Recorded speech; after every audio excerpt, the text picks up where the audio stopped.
How you doing? I'm doing good. How about yourself? Pretty good. Yeah, we solved all of our tech issues. Nice. Vaush, this is Rina. Rina, this is Rena, Vaush.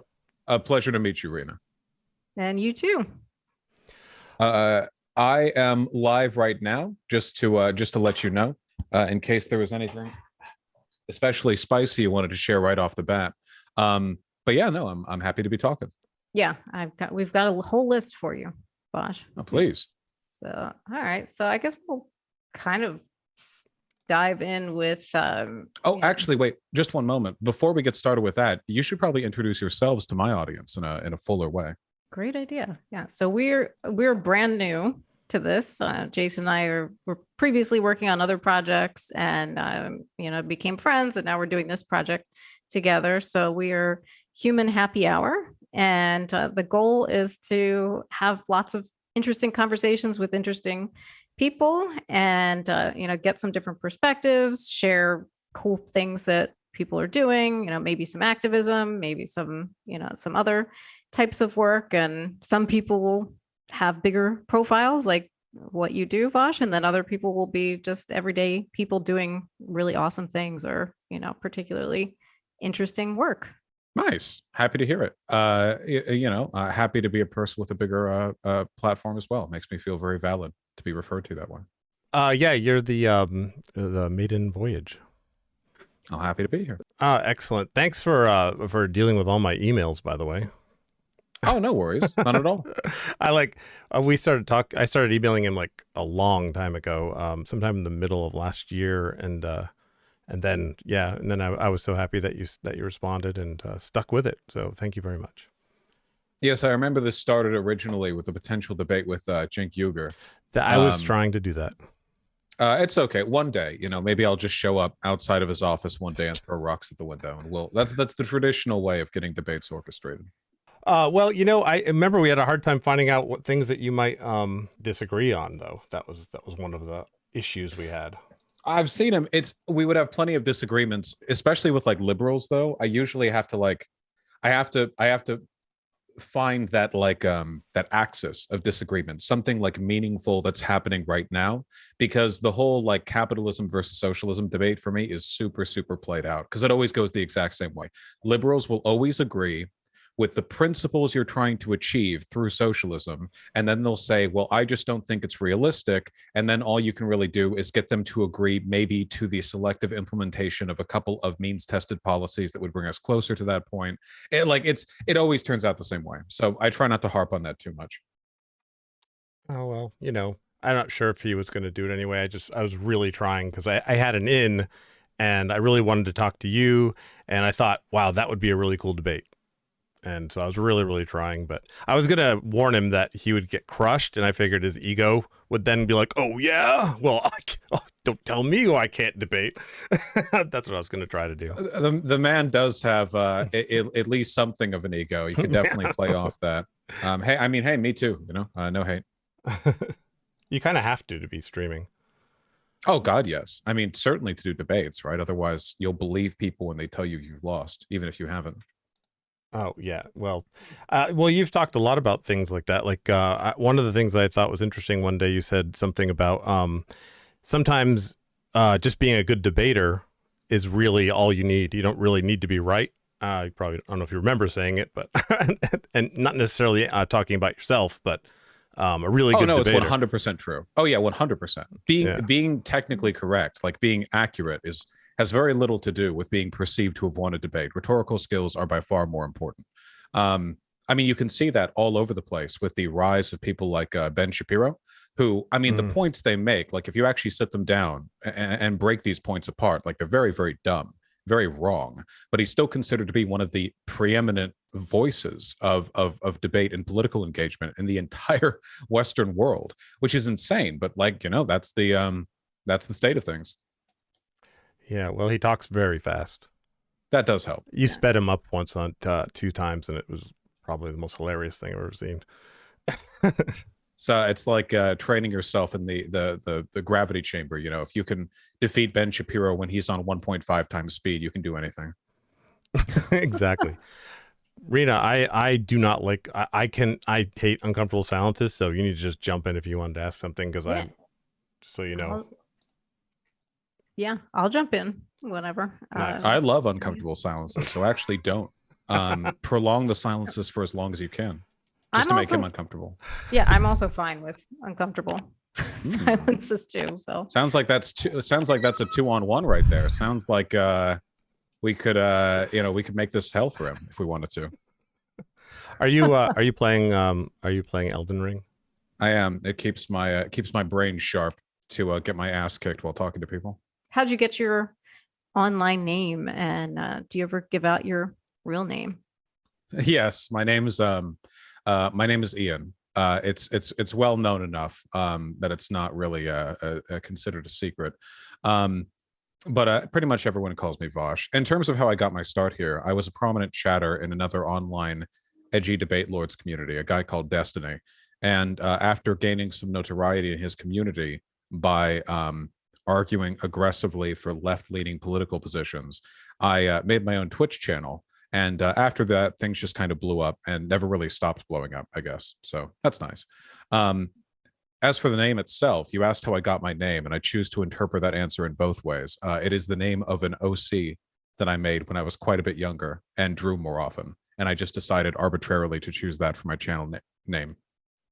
OC, is that, what's that? Original character. You know, like, when you go on Tumblr and all of the 14-year-old artists are like drawing if Sephiroth and Cloud had a kid, and they give it a name, like that's an OC. Oh my God, that's hilarious.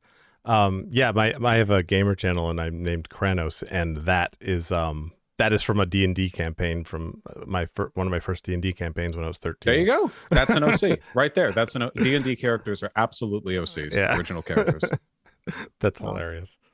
I have no OCs, so I'm very like far into the whole gaming, universe and all that. So you started with gaming and everything. So did you set out to talk about politics? Was that part of it, or did that just organically happen? The politics was always the thrust of my online engagement. I would argue politics. I mean, I've always been into games, of course. Back in those days, Twitch.tv was exclusively a gaming space. Sometimes, like way back when, like in 2015, when I would try to stream, sometimes I would get distracted. I would stop playing whatever game I was playing at the time, like FTL or Binding of Isaac, and I would talk politics for a bit. And like a Twitch, the site was small enough back then. A Twitch admin would actually show up in my chat with a stream with like 8 people in it and say like, "Hey, you have to be playing a game," and I'd go like, "Oh, okay." and I'd oh my God, keep going with it. Yeah, no, it was way smaller back then. Oh my God, you have to be playing a game. Mm-hmm. Yeah, they did not allow. It had to be. It was gaming only. And now, of course, you can do whatever on Twitch. So yeah, except say Cracker. Except say Cracker. I got unbanned. Oh, you yesterday, did? Yeah. Oh wow. Well, there's our first video. No, just... Yeah, right there. Your good luck, it seems. But yeah, I got unbanned just the other day. Congratulations. I'll just keep streaming on YouTube though. For now, at least, it's a little bit too easy to get banned from there at the moment, I think. Doing political content at least. So I'll probably just enjoy the fact that I'm able to talk to people from that space without actually streaming there. Have you thought about streaming anywhere else? Like, what's that? Not Curiosity Stream. What's the other one there that the Legal Eagle guy is doing? That's just a content hosting place. I don't think they do live streams. I think they just host videos. Oh, okay. All right. Well, that makes sense. Cool. Nebula, I think. Yes, that's right. Yeah, I'm actually curious about when you used to be in Destiny's. Are we not supposed to say his name? I can't remember. You could say his name. Okay. And yes, I was. You're in Destiny's community. How did you become known in the community enough to start streaming and people knew to go to watch you? Like, how does that work? Just in Discord, or were you in comments, or? I would try to argue with him on his stream successfully sometimes. As in successfully as in I was able to get on his stream. Whether or not the debates themselves went in my favor is, of course, a matter of opinion. But I was mostly arguing pro-feminist positions. He was more right-leaning at the time. Okay. And have you ever actually debated or talked to Hassan? I've talked to him, yeah. I mean, I've talked to him like off stream a decent number of times since we're adjacent in the industry. Mhm. But in terms of like doing stuff on stream, I think we talked briefly along with H Bomber Guy back in, I want to say, late 2018, and that conversation was actually what inspired me to get serious about making a YouTube channel. I was watching, so in preparation for our conversation, I've been watching a good amount of your stuff, Vaush, and I was watching the current, I guess, falling out, or I don't know what you want to refer between whatever's going on with Hassan. And so it seems like there's not a lot of friendliness, I guess, going on at the moment. Well, I definitely think he's died on a couple of really stupid hills in the recent past. It just, unfortunately, it just seems like in some issues he defers to a very aesthetic understanding of socialism, and he gets very angry when he's called out for it. So, God willing, we'll get him over one day. But you know, can't hold my breath. Who do you think is your nemesis online? Because you have to have a nemesis. I don't really think so. I know there are people who want to think they're my nemesis, but I don't really think anyone has like given me enough trouble to warrant my recognition to that sort. You know, there are people who are more annoying or more aggressively pursuant of my interest than others, but there are probably like a dozen people who think of themselves that way. Just I don't want to, you know what I mean? Yeah. I feel like I feel like that means a lot to them and very little to me. So You probably have a thick skin, so you can't really have a nemesis. And I guess. listen, I'm my own nemesis. Okay, that's the closest we're getting. I am consistently my own worst enemy. Of course, aren't we all really? Oh yeah. So who then, if you don't want to have a nemesis, who do you really like watching? Like, who do you have anybody that you admire? There are many people I respect, that's for sure. In terms of admiration, well, personal disagreements aside, I think that I think ContraPoints has a remarkable script writing ability. I think that there's an aesthetic and rhetorical conciseness that's really worthwhile and valuable there. In terms of formidability, I think Keffels on Twitter has been dealing with an ungodly amount of harassment and has been weathering it with admirable tenacity. In terms of researchability, there's a content creator called Soaked on Left, and another called Rose Wrist as well. They're both quite good at this, though Soaked on Left interacts with me publicly more often. They're both very, let's say, fastidious nerds. They're very big into research. They love it. And that's pretty admirable, I think. There are a lot of people that I respect in this space. I'm not sure about admiration necessarily, but I think you can learn from all of them. I was looking up your channel on Social Blade. And I noticed in June and July of 2020, you gained 100,000 subs. What on earth happened? Oh, that would have been because of the primaries for sure. Yeah, back during the the big beefs with Buttigieg, Biden, Bernie. I nearly said Warren Ellis. Oh God, what? Wait, I'm having brain fart right now. You just made it's something Warren. She knows. She has a brain. Elizabeth Warren. Thank God. Oh, okay. It's okay. Yeah. Warren Ellis. So it's like E is the other name. It begins with E. Yeah, okay. That and BLM. I think that my channel did a particularly good job handling those issues in particular. So I'm pretty proud of that in retrospect. I think those were definitely well-earned subs. So I'm happy looking back on that. Nice. How do you prepare to, I mean, you always say you don't have a good memory. I do not agree with you at all. Or maybe I'm just comparing you to me, because mine's horrifying. But how do you prepare for that stuff? Is it just in your brain, and because you read a lot, or do you do any preparation? Like, where do you go to get your information that you feel comfortable sharing with your audience? No, I never do any preparation beforehand. I mean, I read studies, of course. I watch videos when I'm off stream, but I don't ever prepare for a stream. One of the reasons being that I've always held the position that I think I think it should be evident that most of the arguments we deal with are so bad that you don't really need to prepare to defeat them. You can usually just like a Wikipedia level knowledge of any subject, along with basic rhetorical skills, is usually enough to handle like almost any confrontation you're going to have with people who disagree with you. Obviously, it helps to go further than that, of course, you know. And if I was debating like a professor who I really disagreed with, I'd try to learn more. But for the most part, I think it's important to reinforce the idea that it's very accessible, the ability to, you know, disagree with people and come out on top. Is the lack of preparation and just diving in, Jason and I were talking about that before, is like sort of nerve-wracking. Like I had to have, I'm like, we have to have a list of questions going in. It's way better to not prepare for anything at all. Yeah, this list is no distracting. expectations. Well, I mean, like one of the things I wanted to ask you about is and you know, you don't have to answer if you don't want to, but do you get any death threats? Oh yeah, all the time. And how do you deal with that? Oh, I just ignore them. Really? Yeah, there's not really much else to do with them. I mean, if you want to look at it like logistically or whatever, the type of people who make errant death threats online and the type of people who will risk their life actually enacting them are not the same group of people. They're two completely different groups. You can go online and see this from like lefty circles if you don't want to like get in with the right. Most of the people on left Twitter making death threats at like public figures they don't like are 14-year-olds who like have to stave off suicidal thoughts every evening. They're not in a great place themselves. They lash out at others. I'm not afraid of them. At most, they're annoying. If anything, I feel bad for a lot of them. They're clearly not in a great place themselves. The same is the case for the right. These are not exactly the pinnacle of like mental well-being, you know, these folks.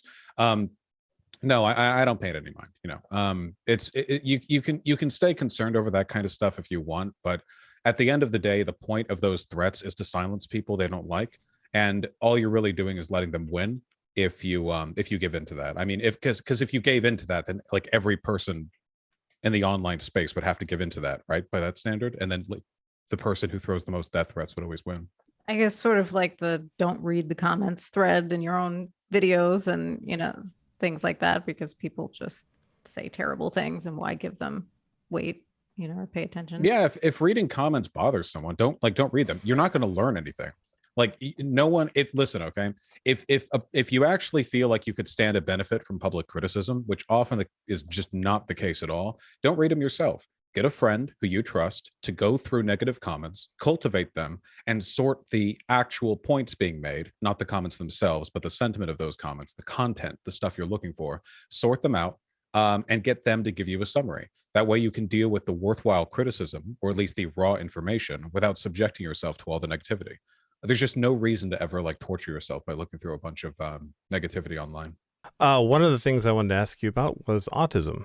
My son is autistic, and through learning about him, I learned that I must have been or am, and just my childhood's so similar.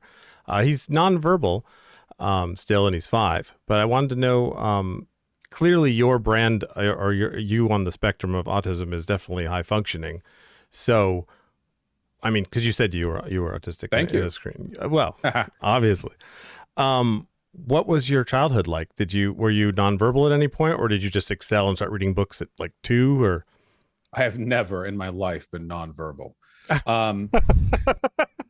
No, actually, I've never actually been able to focus much on reading either. Hyperfixation has always been my most predominant autistic characteristic, I suppose, like dropping everything to hyperfixate on something. For me, it was public speaking. Which I obviously enjoy very much and now get to do for a living. So, you know, that worked out pretty well in my favor.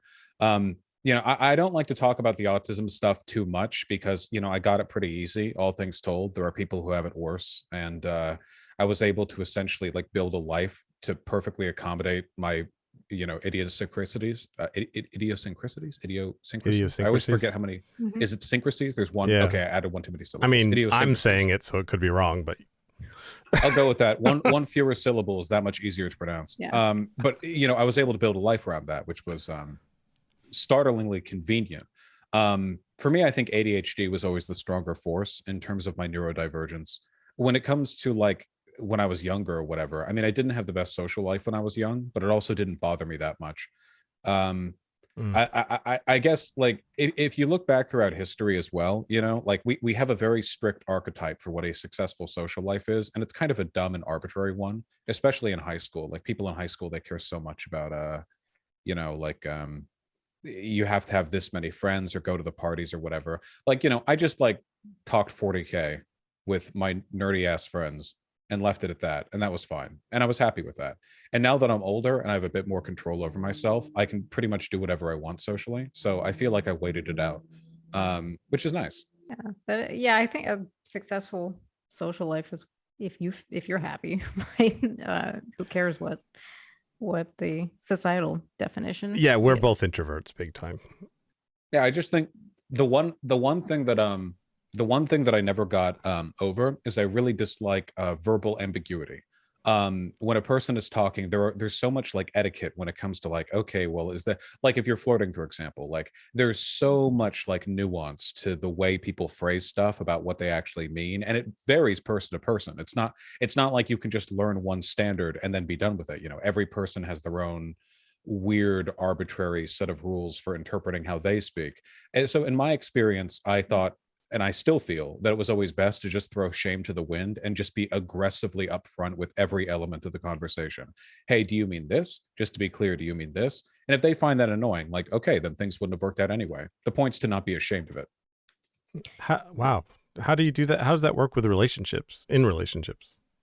Always worked for me. If it ever didn't work with a person, I probably wouldn't have been good like partners with them anyway. So you know, I just dislike the ambiguity. I feel like I'm generally pretty upfront and direct when I speak. I don't leave people guessing as to what it is I mean, especially interpersonally when I'm trying to like, you know, get to know a person.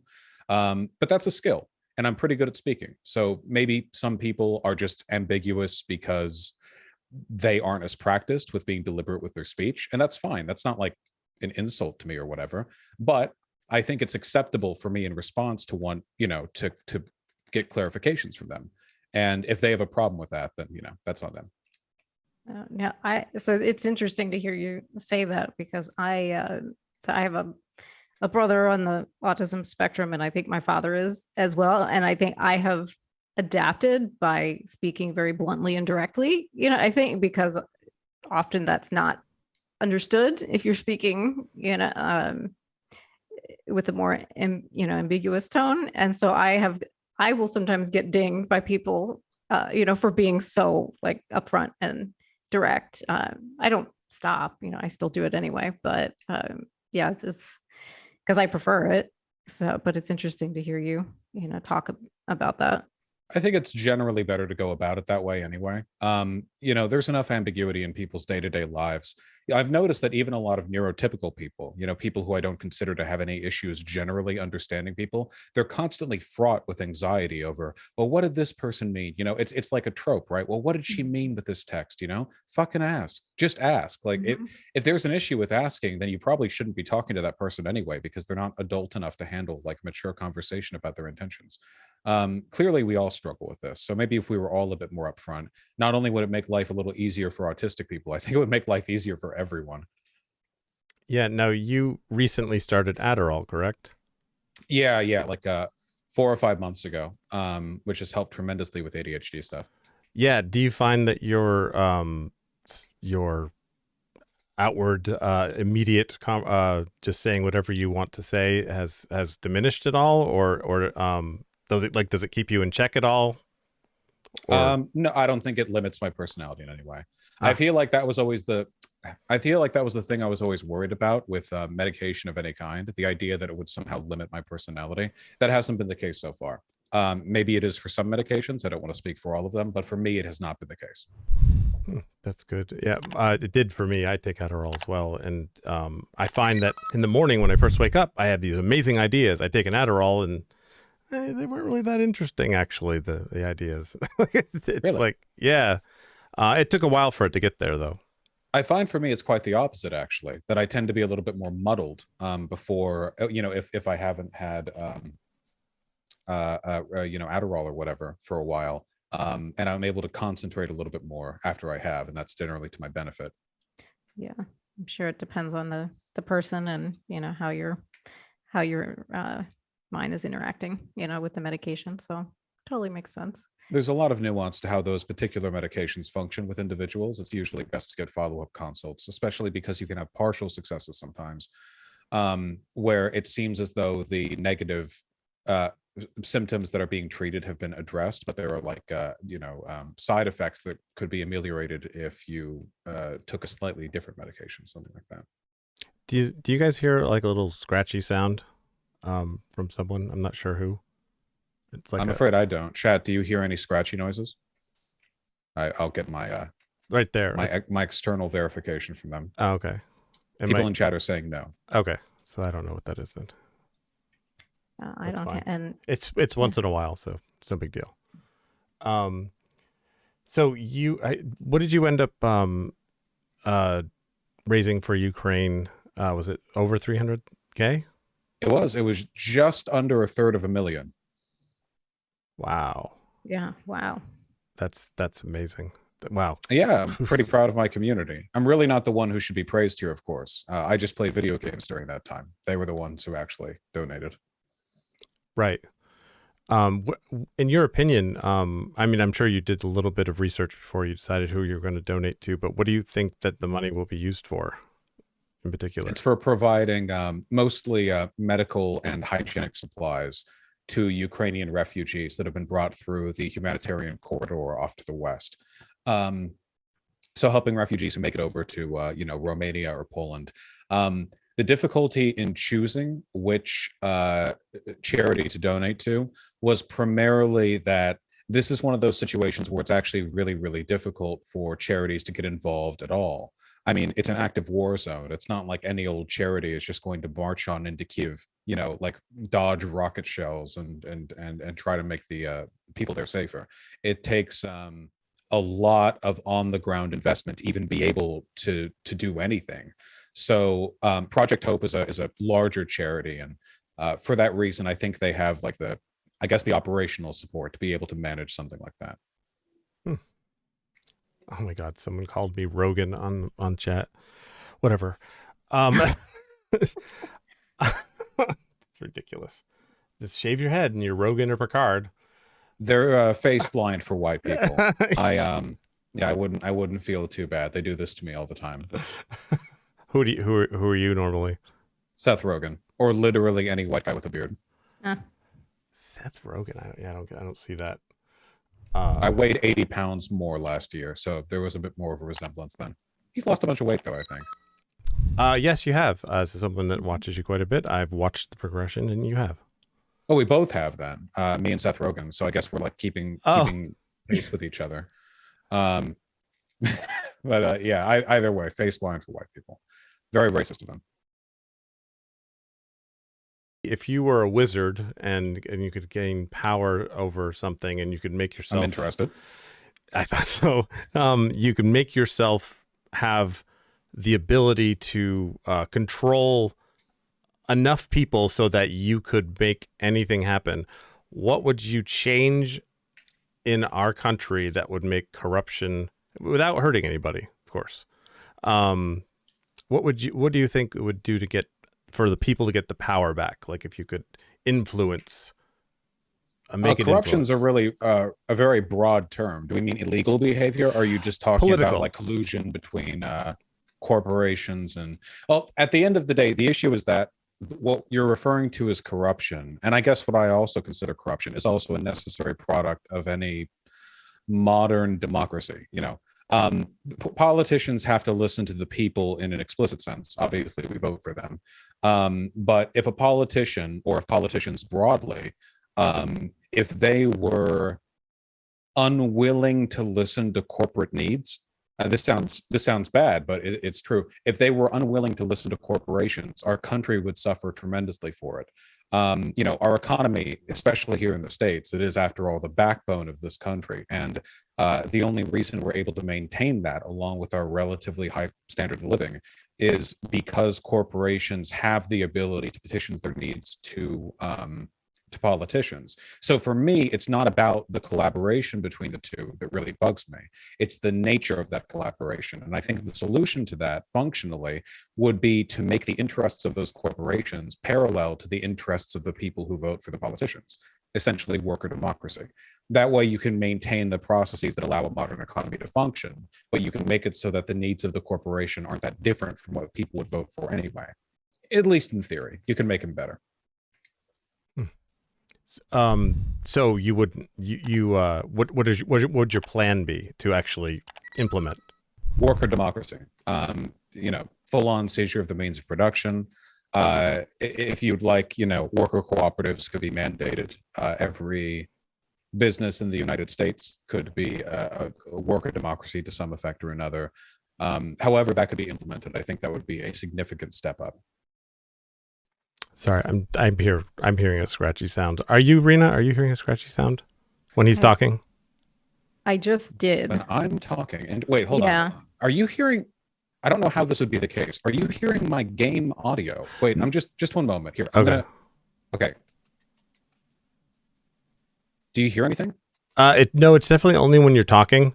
It's like you have a scratch sound. I just asked chat if they can hear it. Yeah, it's through. like a tiny bit of static. Yeah, it's interesting. really weird. Let me make sure that the mic settings are correct. One moment. It can't be the game. There's no possible way.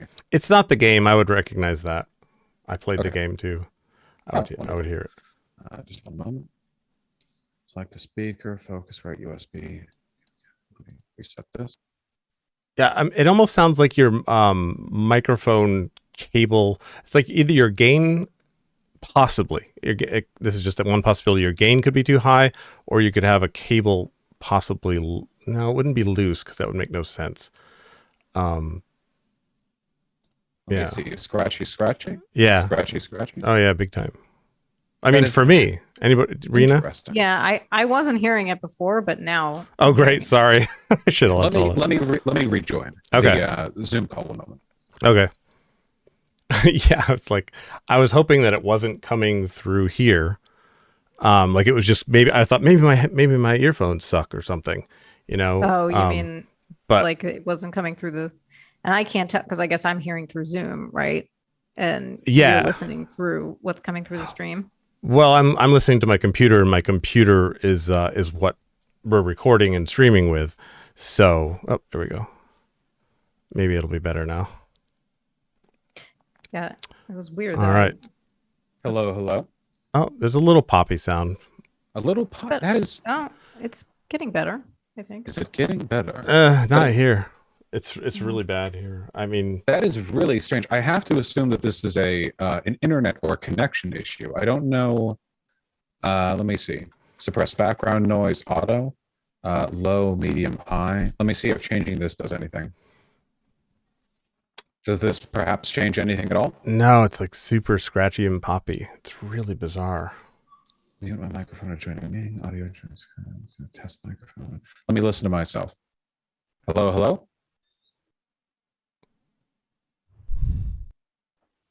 Okay, I heard myself, and wow, that is really bad. That is interesting. Well, the only thing that I can think of is that somehow it's being disrupted by the game that I have no idea why. Let me just close the game, and I'll just see if that does anything.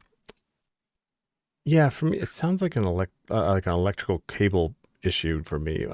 But No, if that was the case, it would affect my live stream as well. I know that everything on my end is fine. This has to be a Zoom connection thing.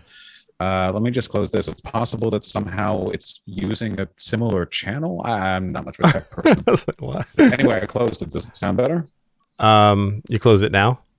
I closed it No, now. you can play again. It's same sound. That is Yes. weird. Okay, hold on. We can fix this. Did you do a Just use Zoom test for your voice possibly? I did, and I heard it played back, and it was quite bad hearing myself through Zoom. Maybe I need to run Zoom in admin mode. We'll make a tech video on how to fix scratchy sounds out of this. That'd be cool. Just one moment. Yeah. And it's funny. It did get worse too. Like I can hear myself right now, and it's like pretty perfect. And then I can hear you, but it was him, and I'm like, that's weird. Maybe I didn't notice it until it got a lot worse. Like you were hearing a little bit at first, but then I'm wondering, could it just be the Zoom connection? it's not the game Oh, or whoops. anything else.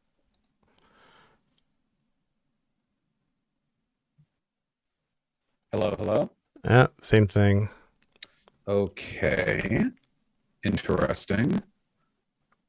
Hmm. That is super annoying.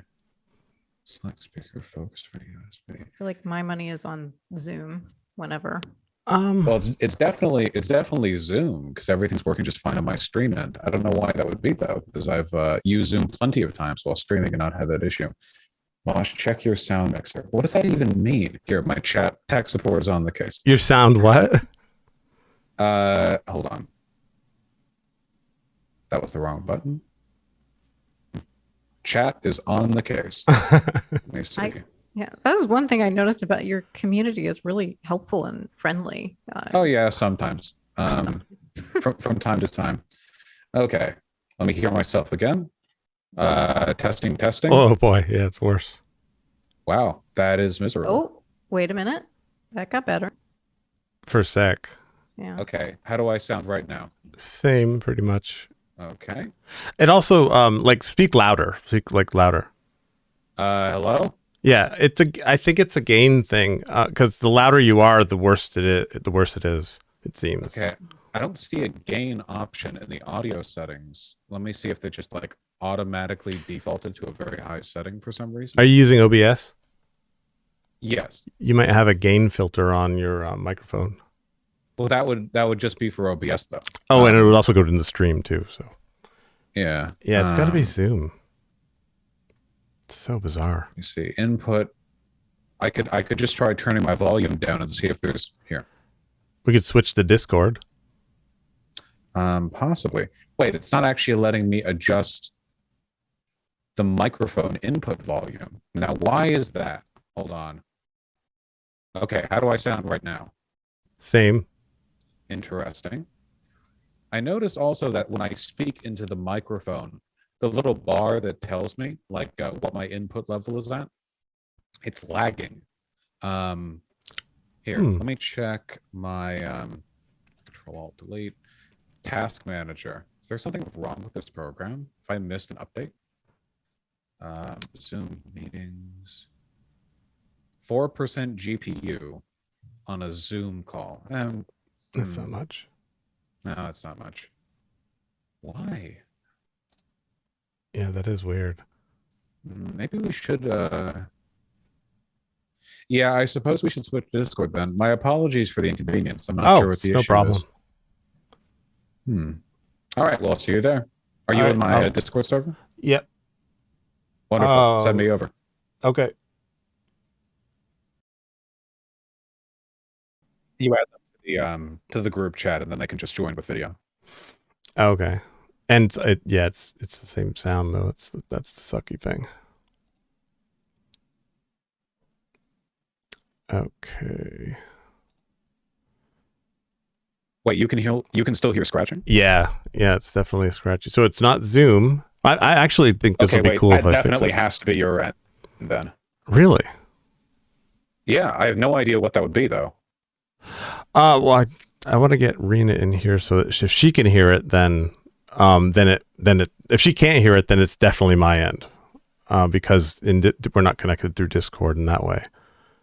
Gotcha. Let's see here. What is wrong with my brain? How do I do it? Let's see here. Discord audio self check and settings. Yeah, just one moment. Let me listen to myself real quick. Okay. So something.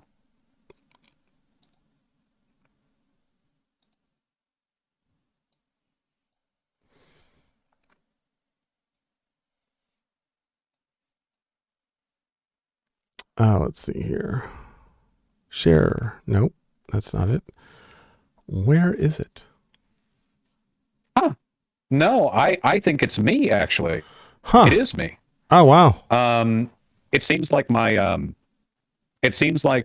programs that are pulling from my audio that aren't my OBS are getting the short end of the stick, though that hasn't been the case before.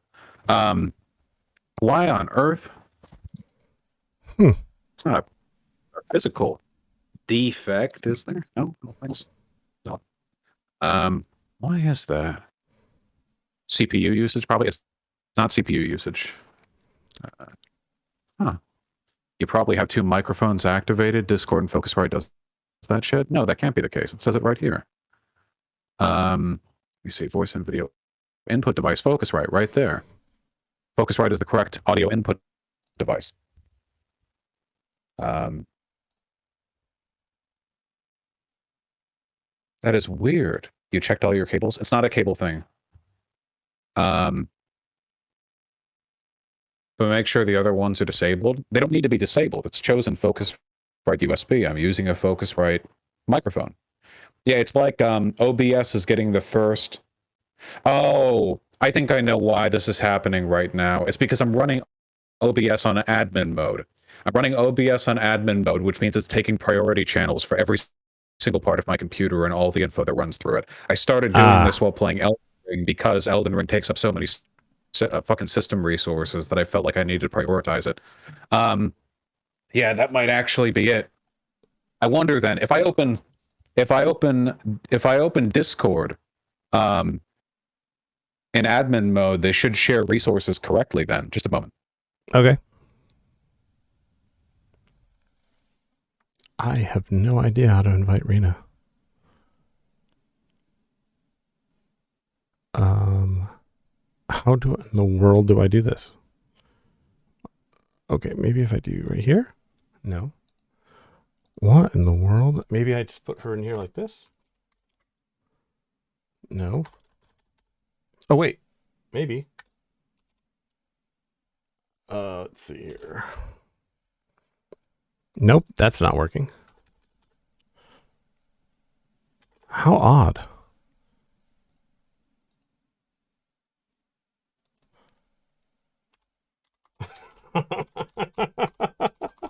I don't know how to do it, so I'm trying to figure it out. Let's see here.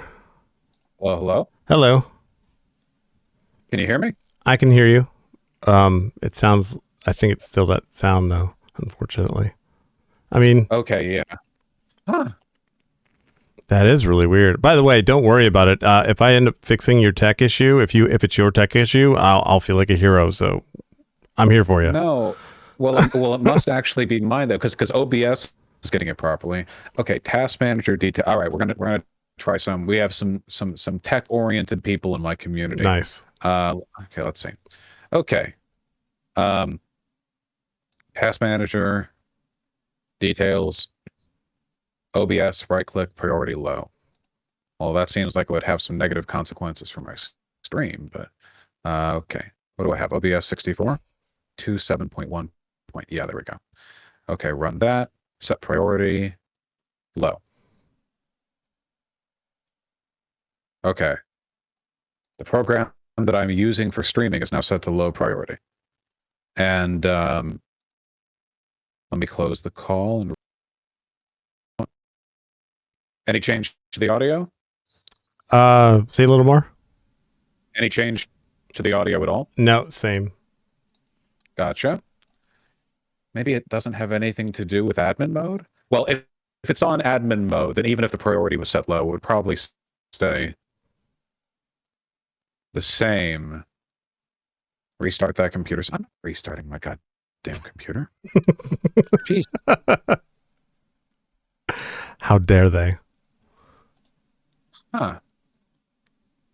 Well, this is actually a serious issue. If it's well, it's not going to. But well, yeah, because you're going to need to talk to people. you talk to people. You do. Restarting probably would fix it. I'm live streaming though. Do you have a buffer? All right. I have no idea what that means. All right, hold on. Listen, everyone, to you and everyone watching, it's time for me to restart. I'll be back in a few minutes. Don't leave. All right. I restarted my computer and I'm running OBS in non-administrative mode. Oh, well, it's good. It's damn good. Okay. I'm happy to hear that. Yeah. I don't know if it was the restart or if it was the deprioritization. I don't know. Anyway, here we are. Hello. Hello. Could you friend request Rena? Because I can't figure out how to get her into this chat because I think it's all up you because you are it's your call and I just have no clue how to do it. What's her Discord name? In your Discord, she's under @Rena in your verification required channel. We both popped in. All right.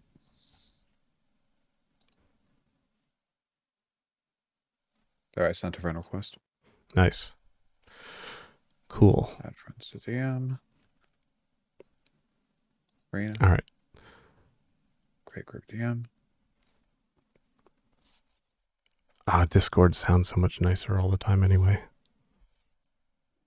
Well, there shouldn't have been issues anyway here. Okay. And then you, and your name is Jason.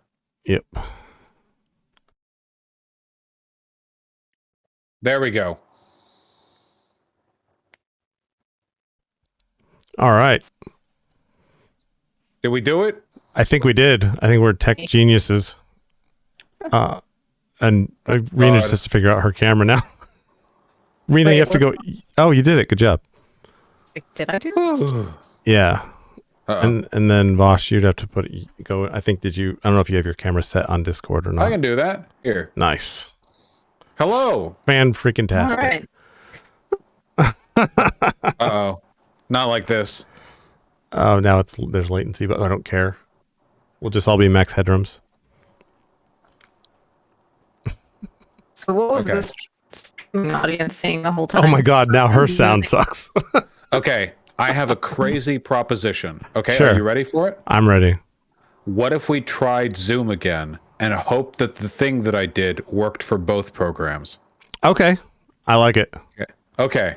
I've never put in this much work for anything in my life before. I appreciate it. Thank you. I'll see you at Zoom. Same link. Well, I'll send you another link in case that one doesn't work.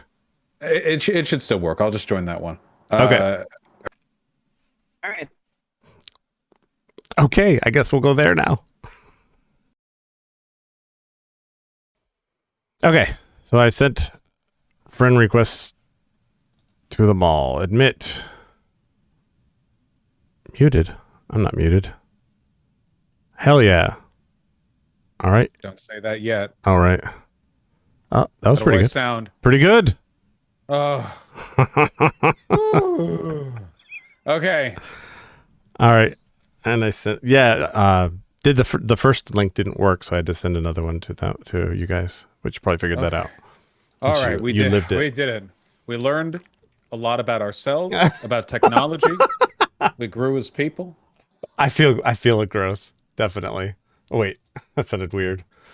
No, that sounded good. I feel it gross. Oh, here she comes. Yeehaw.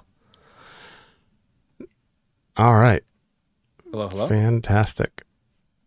All right, I'm gonna rearrange everybody back to where they were. There we go. Is it working? Yes, It everything is. is fantastic again. Let me just make sure OBS is still going. Everything is good in OBS. Yes, it is. Good. Remarkably. All right, excellent.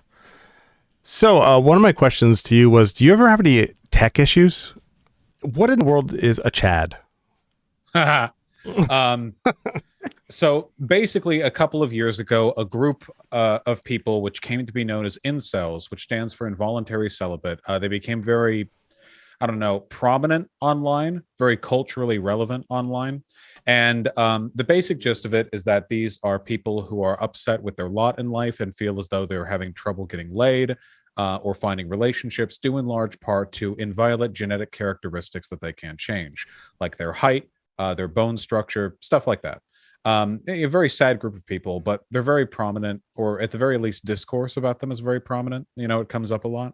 And they separate the people in the world into a kind of set of hierarchies, the top of which are chads, or I guess alpha males, basically just very attractive, very socially successful men who don't have to put that much effort into finding relationships and are usually in relationships with one or multiple women at any given point in time. Okay. All right. So, like It's a attractive. very matter-of-fact answer right there, but of course it's been colloquialized 1,000 times over, since then. So, like attractive alpha frat boys kind of thing. Basically, yeah, I think that's the archetype that gets brought up. Now, the incels as a group aren't taken that seriously, I don't think. So I think a lot of people use Chad in like an unironically affirmative way. Like if somebody's behavior is really brave or inspiring, they'll say like, "Oh, that's very Chad behavior" or something. And I think that's kind of nice, turning it into a positive mantra. Okay. What is a giga Chad? A Chad but giga, basically. What? No other way to put it. It actually refers to a specific guy. A Chad, like there's just an image that goes with it, like a Wojak, like a drawing that people think of when they say Chad. But Giga Chad refers to an actual male model. He's this really, really muscular guy. Basically, his girlfriend is a photographer. God damn it. His girlfriend is a photographer who takes photos of her very muscular and very handsome boyfriend and makes him more muscular and more handsome. Not even really handsome, more like inhumanly masculine. I mean, it's deliberately pushed up to like beyond parody, basically. And that specific guy, just his girlfriend takes photos of him like flexing and looking ridiculously vascular and so on. It's pretty good. It's fun. All right. I also challenge your chat to come up with words that you've always wondered what in the hell he's talking about when he says the word so flippantly and you just don't know what it is. But I've got a few more. I know what LARPing is, but you'd say that people are LARPing in a sort of, I think you're kind of joking a little bit because they're definitely not like actually LARPing. So, but what do you mean when people are LARPing if they're not actually LARPing? Well, I think, especially when we're talking about online politics, I think there are people who affect an unnecessary and counterproductive degree of seriousness. And sometimes this manifests as people who are acting like they're like the vanguard of some revolutionary movement. And in reality, they're like a Twitter poster. You know what I mean? Mm-hmm. So like an example of someone who could be considered to be LARPing is, if you look at the far right online, you'll find Twitter users whose like avatars and profile pictures are Roman statues. And they'll be talking about like the glory of the white race and like the blood of the nation and how the day of the rope is coming and blah, blah, blah. And it's like, they're LARPing. Like they're acting like they're the vanguard of some glorious political uprising. But in reality, like they're a cashier at like the dollar store. So a poser kind of. Yeah, but yeah, like a poser. Like they're being pretentious. They're pretending they are involved in a much more serious degree of political engagement than they actually are. Something like that. And I know what the game Roblox is, but what does it mean to be Robloxed? To die. Why? People who made so it used to be the case that when people would make thinly veiled threats online, they would say in Minecraft afterwards, because it was a way of jokingly circumventing the terms of service agreement for the website they were on. I understand. Only jokingly. It doesn't. I don't think it actually does anything really. But it's just like a meme. However, there was I think it was the FBI had a document leaked where they acknowledged that people would say stuff like in Minecraft after making serious threats as a way of navigating around the terms of service. So after that document was leaked, people were like, oh, they're onto us. Okay, now we'll use Roblox. So now in Roblox or getting Robloxed is the nomenclature. I see. So yeah, I would call it DayZ'd. That's yeah, anything like right, that, right? I get It's the sentiment is maintained. I understand now. Okay, good. You sometimes will say this, and I've heard a lot of people say this. I think I know what it means, but I deliberately did not look it up. Sometimes you just go based. What is that? I think I don't know if there's a consistent definition. I think when people say based, what they mean is good because it serves my political ideology.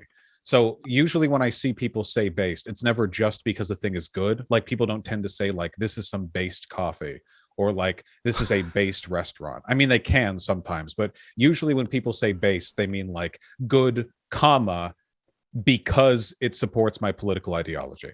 Okay. That's the way I see it used most often.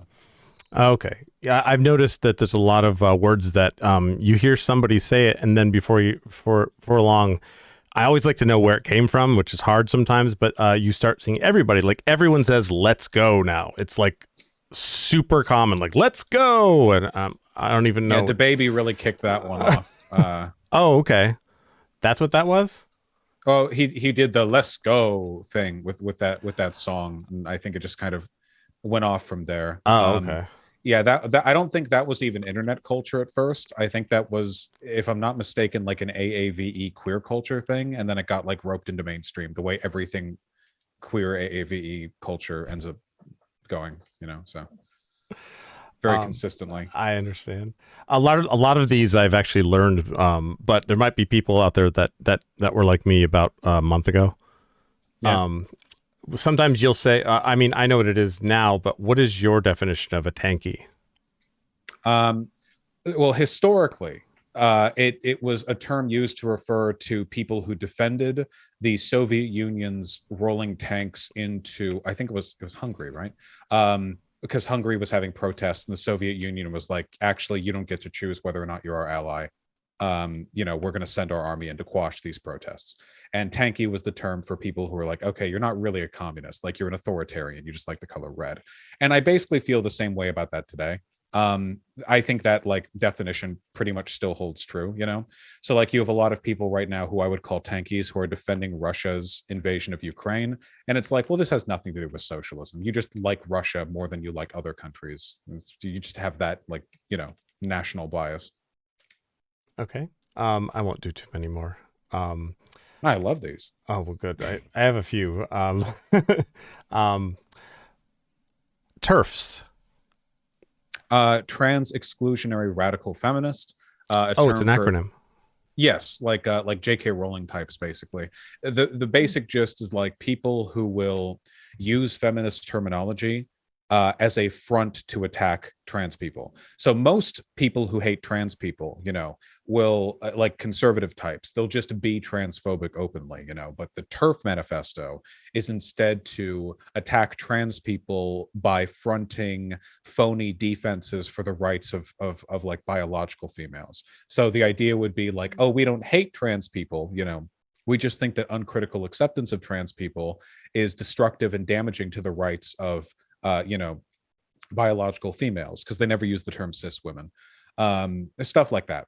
It's a pretty phony movement. I think the vast majority of the TERF movement is just like conservatives who don't give a fuck about women's rights or feminism propping up TERFs like J.K. Rowling because they're politically expedient. It's kind of like how there are very few like super conservative Black people in the United States, but if you watch Republican media, you would get the impression they're everywhere, and you'll have like Black Republicans like make YouTube careers with millions of white people who sub to them, or they're like, I just think Black culture is the issue, and I grew up and I got out of the hood, and if all the other kids had gotten over their Black culture, they could have gotten out of the hood. And it's like you look at that and you look at their support, but the way they make you want to think is that like all that support is coming from Black people who agree with them, but like not really, right? Like the overwhelming support they get there is just white conservatives who agree with them. And that's how I feel about TERFs. Basically, it's kind of like a front of a movement. Okay. Let's see here. Oh, feel free to. I know I can tell Rena's like has questions. And yeah, you're doing a great job going through these terms. This is a fun exercise. Oh, well. Yeah, I feel like I'm really flexing my ability to interact with human beings who don't spend 18 hours a day online. It's it's a well, I'm just good lazy. wake up call for me. I just want someone else to tell me what things mean. Postmodernism. Okay, wow. So that one means a lot of things. The basic gist of it, I think the most consistent definition you're going to find is that postmodernism refers to a philosophical and artistic tendency of rejecting singular narratives. I mean, in the most technical sense, it's a critique of modernism. So whatever modernism is in a given field, you're going to find postmodernism as a critique to it. If you look at postmodernist architecture, it's a critique of modernist architectural trends. If you look at postmodernist like literature and philosophy, same to modernist tendencies in those fields, stuff like that. Postmodernism is usually used in reference to philosophy, And postmodernist philosophy is essentially the rejection of one coherent single truth, the idea that a single narrative can describe the entire human experience. That's the main thing that it's arguing against. In that respect, I agree very much with many of the postmodern arguments that I have seen. Okay. Reptile person? It really depends on which political group you're talking to. Yeah. I think that radicals on the right and the left both use like lizard people, reptile person, stuff like that to refer to the nefarious elites, referring to their perceived inhumanity. Left-leaning people will do this because like they imagine like a bunch of corporate boardroom executives who have no soul, who only care about making money. Right-leaning people often do it imagining like Jews, so very, very much one of those ambiguous terms with regards to how much of a dog whistle it's being used as. It's one of the reasons why I've always I don't like using the elites as a kind of catch-all term that much, not because I think it's wrong. If I were to say something like I think the elites are destroying our society, I would be correct. I mean, I believe that, but when people are listening to me, what are the elites in their head, right? Like do they think I mean like capitalism, or do they think I mean like Jewish people? Like that ambiguity. Well, like I said, I don't like ambiguity. Okay, so this probably goes right into this. They're probably related. Ivory Tower, that's where the reptile people probably live, I'm assuming. That usually refers to academic elitism. The ivory tower stuff, I think, is mostly used by conservatives who dislike the fact that people in academia overwhelmingly disagree with them. It is something that I've heard left-leaning people use sometimes to critique academic elitism in their own spaces, but for the most part, I find it's people who are just kind of angry at the idea of the experts disagreeing with them. Okay. Why don't you go get in your ivory tower? Like, what is that? Is that the saying, or am I getting that wrong? Yeah, no, it's like the idea is like these ivory tower like pharmaceutical experts who believe you really do need to get the vaccine. They don't listen to the people, like that kind of stuff. It's basically a way of smearing the academic and intellectual elite by pointing out that they're sort of sheltered from the needs of regular people, which is generally not true. Because like if you take a look at like the academic elite, like these people sew patches onto their elbows for the most part. Like not every like academic elitist is like a Yale grad law student or like an economist who gets invited to the White House for consults. Most academic elites make less than me and are listened to less than me, so I don't distrust them that much. But ivory tower criticisms, I think, can be selectively worthwhile because there are definitely some people in society we listen to way the fuck too much, who are like completely sheltered from everyone else. Okay. God, it's hard to pick the right one. I'm gonna go with. You say I looked it up, but I really want to hear your definition. Dunning-Kruger. Yeah, the Dunning-Kruger effect. It refers to a psychological tendency for people to overestimate their skill in a given field if they have a little bit of knowledge in it. The colloquial understanding of this term is a little knowledge is a dangerous thing. Most people misunderstand that saying. Most people understand that to mean that if you like knowing stuff can be dangerous, but in reality it's knowing only a little can be dangerous. People tend to be very, very, very confident in their knowledge on a subject if they only know a bit about it, because they read like a summary, like some highlight stuff, and they think like, oh, it's that simple, huh? But of course, obviously it's because all the nuance has been stripped from whatever summary they've read. You see this all the time with conservatives and trans issues when they talk about biology 101, like, trans people aren't real, read a biology textbook. And it's like, well, the biological institutions in the US agree with the existence of trans people, like overwhelmingly. So unless you think that the biological experts of the Western world haven't read bio 101 textbooks, like clearly, clearly there's a bit more going on here, but people get very, very confident. I think it's important to push back against that. Okay. Tell me what I only have like a few more, but tell me if you get bored with this. I'm not. Okay. your definition of Marxism. Oh, that encompasses a lot. So, obviously Marxism is predominantly a set of economic and philosophical theories which deal with the critiques of capitalism. Marx mostly wrote on critiquing capitalism, not so much on constructing socialism, though obviously his critiques came from an economic and moral foundation that informed socialism. The basic gist of it is to okay, there are a bunch of components here. I don't want to do anyone who's listening dirty. I'll summarize it as this.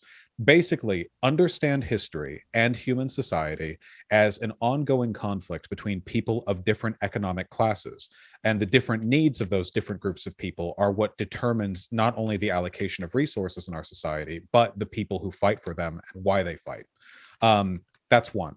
And two, to understand capitalism in a number of ways, largely along the lines through which it entails the exploitation of the working class. Those are, I think, the basic elements of Marxism. The former that I referred to being dialectical materialism, and the second that I referred to being sort of a generalization of his critiques of capitalism. Okay. I'm so happy I'm recording this. Have to listen to it again. Yeah, notes for down the line. Yeah, exactly. Let's see here. For what it's worth, by the way, Marx was a modernist philosopher, one of the most prominent ones, actually. So postmodernists, even if they're socialists, tend to disagree strongly with one of the things that he believed, namely his belief that essentially communism was inevitable. It's not quite that simple, but he was of the opinion, he was of the opinion that all the human social and historical experience could be described as that ongoing conflict between people of different classes. He wanted essentially to frame everything through that lens, and postmodernists really dislike that. Okay. Cucked. Ha! Well, historically, being made a cuckold means that somebody, usually a guy, has slept with your wife. Now, contemporarily, being cucked basically just means that you've been bested. So it can mean a couple of things. It can mean that you've been bested, or it can mean that you've been humiliated or usurped. Basically, all of the emotions that you imagine would run through the mind of a person who has actually been cuckolded. Just imagine any scenario which would elicit those emotions in a person under any circumstances, whether it be actually being cuckolded or losing a video game tournament to your ex, or just literally anything like that. You could say, They're so the same. Cucked. If a person is cucked, that's an adjective describing their state of being, you would mean that to say that they're compromised, basically they're letting other people's ideologies or values run rampant over theirs. They're not standing up for what they actually believe okay. That's how you use it usually. Right. Well, far right people use the term cuck-servative to refer to neocons, or more, I guess you'd call them moderate conservatives, because they think that the neocons are cucked in that they are betraying their conservative traditional values in favor of globalist, capitalist, realism. So there's a lot of context there. There's a heavily racialized element. If you go to any porn site and look for cuckold porn, for example, you will find that it is overwhelmingly racialized. Not saying you have to, just saying if you did, you'd find out that's the case. And for that reason, oftentimes when people use the term cucked online, especially in a political context, they're doing it in a way which kind of broadly refers to racial antagonism. Not always. It's a very broad term. Okay. I'll leave you with this one, and I find this one to be the reason I leave this one to last is because I feel like you use this word probably. I'd like you to guess which word it is. Actually, a word that you use probably more often than, and not like the and a, not an article or anything. You use more than I think just about anything, and I always wonder exactly what you mean when you say it. Do you have any guesses? Ameliorate. Damn it. Unironically, That's it has right. to be unironically. Is that it? Yes. Yeah, I can't. It's my SoCal brain rot. It's like me saying all the time. Okay. Yeah. I don't know what it means. It's a filler word, honestly. Because obviously we're like 3 layers in, because like unironically before would mean sincerely, but now it's like an emphasis thing, right? Like now would just mean like, well, I really mean this. But now oftentimes when I say unironically, I mean it the opposite way. Like I'm deliberately overplaying the perceived sincerity of a statement in order to indicate that it's not sincere. So Mm. I would say it's pretty much just a filler word at this point. Okay, that's cool. Thanks. Yeah, I mean, I wish I would have made more. I thought you'd get bored with those. That's why I stopped. Right. I like, I can't do 30 of them. Like, Not at all. That was an impressive collection of, and some of them I knew from the traditional definitions, but it's interesting to see how things have evolved in the online space, from it moves quickly. Yeah, it all changes pretty often, I'd say. I'm sure that a year from now I'll be using an entirely different set of terminology. So, yeah. gender pronouns. Mhm. I have a 17-year-old daughter, and she will have a friend that is transgender, and I've noticed that through conversations with her, sometimes I'll think she's getting a ride from her friend, and then she'll say they them, and then I think for some reason her friend's parents are coming over, because it's confusing at that point. Because she'll say my so and so is bringing me home. They'll probably bring me in a few hours or something, and I'm like, what? Her parents are coming over, or so and so's parents are coming over? Do you think it's too confusing to use they and them, or do you prefer any of the words that are used, that are kind of more that we've never used before, that are like their own words, or do you think it's fine? I don't have a problem with it. I mean, I adapted it into my lexicon pretty easily. It's probably just a familiarity thing. Like the problem here is that the only like person affiliated non-gendered pronoun that we had was also the one we used for plurals. So that's just kind of a flaw in the English language. I can understand the ambiguity. There are other languages, of course, that do this as well. Like they'll have pronouns that can be singular or plural depending on their usage, and you have to infer through context what they are. For the most part, I just use they to refer to people, because in the spaces that I'm in, there are just so many trans and non-binary. Well, non-binary people are trans, but there are so many trans people that I just don't want to assume for the most part. And when I say that, I feel like, to use some of my old terminology there, it feels like I should feel cucked, like, oh God, let me walk on eggshells to avoid offending people with my language. But like, honestly, it doesn't bother me at all. It's pretty easy. On reflection, I think I kind of always did that, because I usually talk ahead of my thoughts anyway. So ever since I was young, I've always kind of just used they in a singular sense anyway, because I often don't know how to structure the sentence right before it actually comes out, if that makes any sense. Basically, the less thought that I have to put in to the semantic construction of a sentence, the easier for me. And they is almost never wrong. So it works for me. Okay, excellent. I think it's a familiarity thing, Jason, because like I've been a health writer and editor for years, way before a lot of this became mainstream. We switched from using like he, she to just saying they in text. And so you just get used to it, basically. So you just I never got the he she thing. The people who before to use plural, they would go like the he she for ambiguity or for plural or whatever. That always seemed way more awkward to me than just using they. I have no idea how that came to be like standard practice in some publications. Interesting. Yeah, how I finally came to terms with it was I realized that I have a very small obstacle to get over with my confusion, whereas someone that is transgender has way more to worry about and way more to deal with. So I was like, you know what? I need to chill out, and I figured it out. So I'm good with I don't that really now. mind the ambiguity from a political perspective as well, because I feel like it can be kind of I think it's interesting how people's minds work when they form assumptions based off of the gendered pronouns that you use if you don't use any, like if you just use they them. So for example, if you just use they them to refer to people who are like at a sporting match, or like you met X or Y person at the bar. I feel like people have a lot of pre-existing assumptions when it comes to like which genders are doing what, and when you use they, I feel like that arbitrarity is kind of thrown into sharp focus, which I think is a little bit interesting just from an introspective perspective. You grew up in SoCal, so what was that like? In LA, I grew up in Beverly Hills, actually. And Ah, that so was what was nice. that like? Well, I wasn't in the obscenely rich portion. I was just in the portion where you didn't have to worry about crime, which is still really, really nice.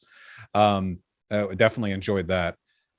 No, I enjoyed my time there, at least in the sense that it afforded me a very high quality education. I'm not going to complain about that at all. I will say that it is an area completely devoid of culture, and that Los Angeles is a uniquely ugly city.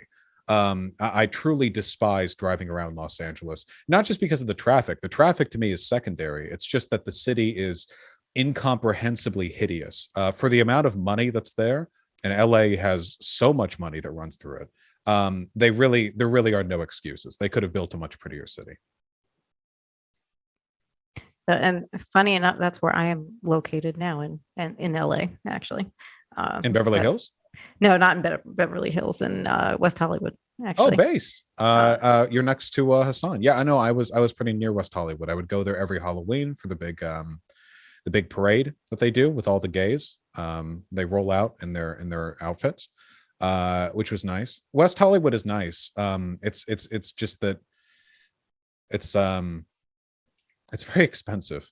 I didn't have much disposable income back then. The nightclubs are great and all, but if you can't afford to spend any time there, it's kind of wasted. Yeah, I mean, I don't go to the night. You're right; it is very pricey, but there's a lot of walking around and looking at things, And Yeah, I'm in the opposite of that. I'm in Vermont.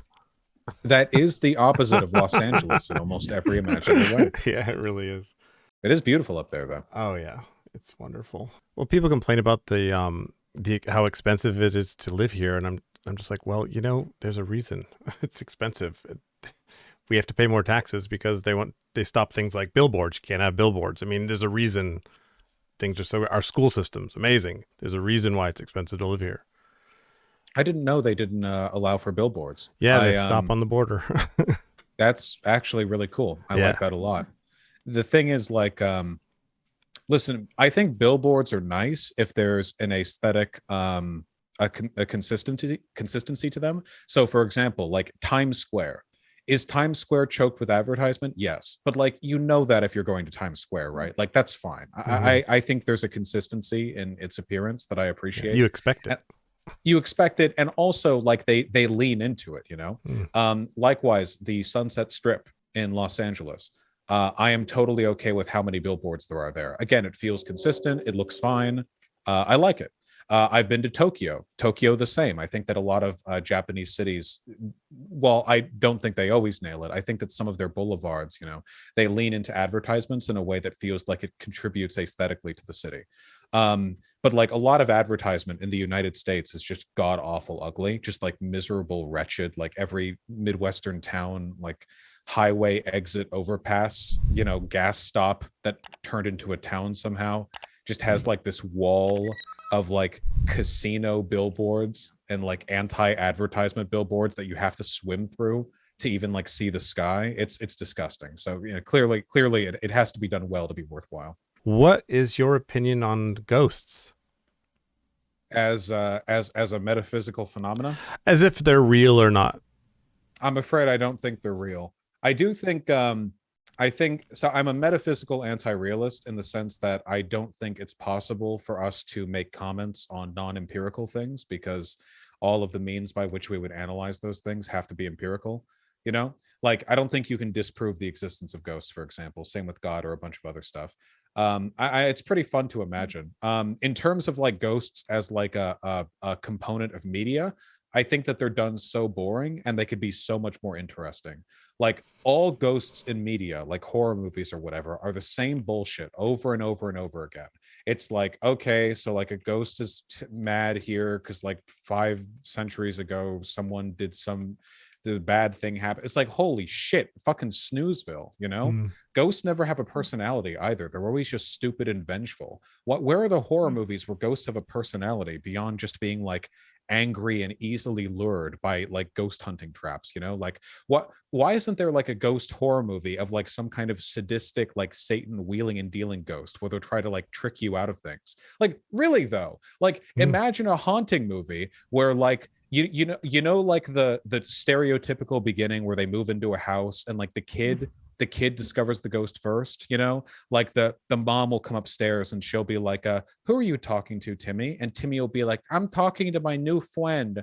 And then, you know, she'll be like, and the mom will roll her eyes, be like, oh yeah, who? And then Timmy is like, oh, Mr. Jameson, who died here in 1927. And she'll like frantically look through the newspaper and there was someone who died there in 19 blah blah blah blah blah, right? But like imagine if instead of that bullshit, and then you know how it plays out after that, right? Imagine if the ghost talked to the parents as well, you know, like, hey, your house is a little run down, I can fix it up for you. Hey, you're having problems with their marriage, I can fix it up for you, you know, it'll cost a bit, just a little, and bit by bit, like you sell little bits of yourself to them until eventually when you're in too deep you realize the problem and you try to break the deal, you know. And at that point then you have a goddamn thriller because that ghost owns your ass. It's either a thriller or an Adam Sandler movie. Well, keep him out of it. Listen, I'm just saying, I think that you could, there's just so, I'm just saying, like, you know, the vast majority of horror movies that involve ghosts are like the same shit. There are people in my chat who are idiots and honestly, frankly, don't even deserve to be in my community, who are pointing out that if you can believe it, the thing that I'm describing has been done before. Incredibly, they don't seem to understand that, yes, everything has been done before. I'm only pointing out that it's an underrepresented trope that I'd like to see done more. You know, I just, there's so much interesting stuff that you can do, but it's always the same. It's always, you know, when they do possessions, they'll like stand at the end of a hallway going like, you know, and they'll turn around, they'll be spooky. It's the same. It's snoozeville. I hate horror films. They're so boring. They're so predictable. Yeah, I'm not a fan either. Yeah. Okay. Sorry, I could ramble on that. No, for ghosts though. Really What about time. Sixth Sense? What'd you think of that? I thought that was a neat take on it. Yeah, I liked Sixth Sense a lot, right? I mean, it wasn't really a horror film. It was you know, more of a, how would you even describe, like, just a drama? Suspense drama horror. Yeah, suspense drama. Yeah. I mean, obviously it was a really, really good you know, movie. I just think that as a narrative device, they're underutilized because you can do anything with ghosts, anything at all. I guess I've noticed this broader pattern where it seems like people like to get a lot of nostalgia kicks out of bringing back horror tropes. So, you know, we have vampires, you know, we had like Amy Rice and Twilight and all that crap, you know, and werewolves kind of parallel to that, you know, and maybe we'll get mummies sometime or another, who knows. But it feels like so rarely are people willing to experiment. Did I say Anne Rice? Is it Amy Rice? Amy Rice, yeah. With the you know, the Vampire Diaries. I thought it was Anne Rice too. But... Yeah, I think I'm mixing up a few people, and they fuck, what was I saying? Oh, they need to experiment more, you know. The best piece of vampire media that came out in the past like 2 decades, in my opinion, was Vampire the Masquerade Bloodlines, which was a video game adaptation of a tabletop game and a broader universe that the tabletop game is set in. And it was pretty subversive, I think, of a lot of vampire tropes. So I think they just need to experiment more, in my opinion. So while we're on the topic of Sixth Sense, Bruce Willis, what do you think about that news? I wasn't surprised. It's funny. I was actually talking with my chat about how I remember the days when he used to know how to act. And then they told me like an hour ago, he announced that he had like a debilitating condition and he was retiring from acting. It wasn't timed. Like they just, that just happened to be the same day that I randomly brought him up with stream. Yeah, it's really unfortunate, you know. Honest to God, I kind of wish he'd done it a long time ago, because I feel like he used to be a really talented actor and he's soured his reputation a bit with a lot of really bad performances. I know he was trying to like get some dosh before quitting, And I understand that. I don't think he did anything like morally wrong or whatever, but it's a little bit frustrating that now it seems like a bunch of people are just going to have a memory of Bruce Willis as just being like the guy who will act in any movie, act in like big finger quotes, you know? Um, and not like all of his amazing work that he did, like, I don't know, 2005 beforehand. Yeah, I don't know. Some of what I read, it almost made me think that he might have been dealing with dementia for some time. Maybe. I mean, it hits you, right? You know, it's really unfortunate. You know, all the money in the world can't protect you from stuff like that. You know, at least not perfectly. I mean, he has better healthcare than you know we would. But yeah, it does suck. I feel bad for him. I know he doesn't want people to feel bad for him, but I do anyway. You know, I really did like Sixth Sense. You know, I really did like Unbreakable. Obviously, those are the movies everyone remembers with him. But you know, it's just hard not to think of that. UFOs and aliens? Your opinion? I don't think we've ever been visited by aliens. So I don't believe that. Oh geez. I don't believe that. I mean, I do think there are aliens out there, I guess. It seems pretty statistically likely that there would be. I don't know if we'll ever meet them though. It seems like there are a lot of physical barriers to in the great scope of the universe, you know, to finding other intelligent life. My hope with like aliens or intelligent life is that it's us eventually, you know, like give it 10,000 years, right? You know, maybe humans colonize the stars a little bit, solar system first, and then maybe a little farther out. Maybe not, you know, it's nice to imagine. And if we're able to get that far, you know, we can reflect on that. And well, think about how many differences there are between like English and French people. Like they're right next to each other. Think of how many differences there are between Indians and Pakistani people. They're right next to each other. Now imagine like parallel human development over centuries on Mars and Earth. As far as I'm concerned, they would be aliens to us. And I think that could be nice to look forward to, because that would lead to a level of cultural diversity that is just unparalleled on Earth. What do you think the barriers are? Like, do you have a reason why you think aliens would never visit?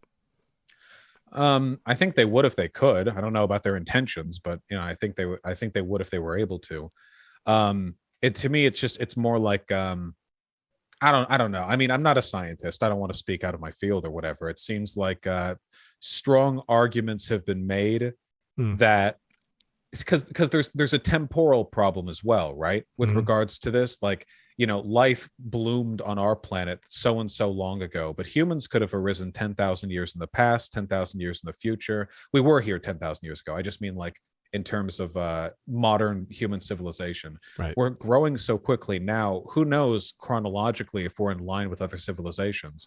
Maybe there are others in our relative like galactic area, except they rose and fell a million years ago or will in a million years. And maybe we'll be gone by the time they rise. It's just really hard to say. So yeah, I don't know. No, that's what I think too. The universe has been here for so long, and we've only been able to, you know, been where we are now in such a small amount of time. What's the odds that there's anything out there that's lined up with us? So somebody could have been able to visit us a couple million years ago or a billion years ago. Could be wrong, of course.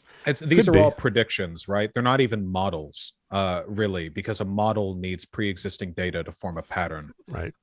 We basically just have like theories that we're plugging in to see like which makes the most sense, which describes what we've already seen. It could be that one day we get visited by like a full-on Galactic Federation type deal, and we're like, oh, okay, I guess we were totally fucking wrong. New model, you know, like it could happen. That's happened to humans before. So, not that exact thing, but that general thing. Are we in a simulation? Metaphysical anti-realism. I don't think there's any point in talking about it. I think we should live as though we're not. I will say, however, that I find the arguments that we are to be incredibly unconvincing. Because the arguments that it is more likely we are in a simulation than not presuppose the idea that it's possible for a computer to simulate everything, and it presupposes the idea that a computer, which up to this point we only know of computers that can process empirical things, could process a metaphysical thing, like our consciousness. I feel like some people have a very, very, very high opinion of what computers are capable of doing, when at the moment we know that they can't even do a fraction of what we're capable of with our meaty flesh brains. Um, and even we can't like create consciousnesses in our imagination, right? Like when we think of a person and imagine them, it's not like that person exists just in a limited capacity. They only exist in our thoughts. You can get philosophical about it, but no, I don't really think so. I think a lot of people, I think to a lot of people, and this may come off as like really cynical, but I think to a lot of people, the pontification here, like, are we in a simulation? Are we not? Serves a similar social function that religion used to.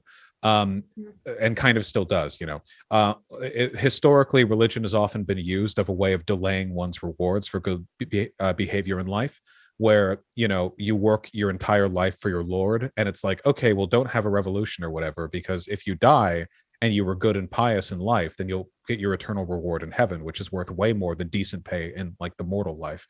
And with the simulation stuff, I feel like we're training people for a kind of Rick and Morty tier political apathy, where there are people out there who get disconnected from real world politics and social engagement because they're just so obsessed with the idea that there's some scientific truth that invalidates all of this political or social work. I've talked to people like that before. It always really frustrated me. That's not the case for everyone. It's just something I've noticed.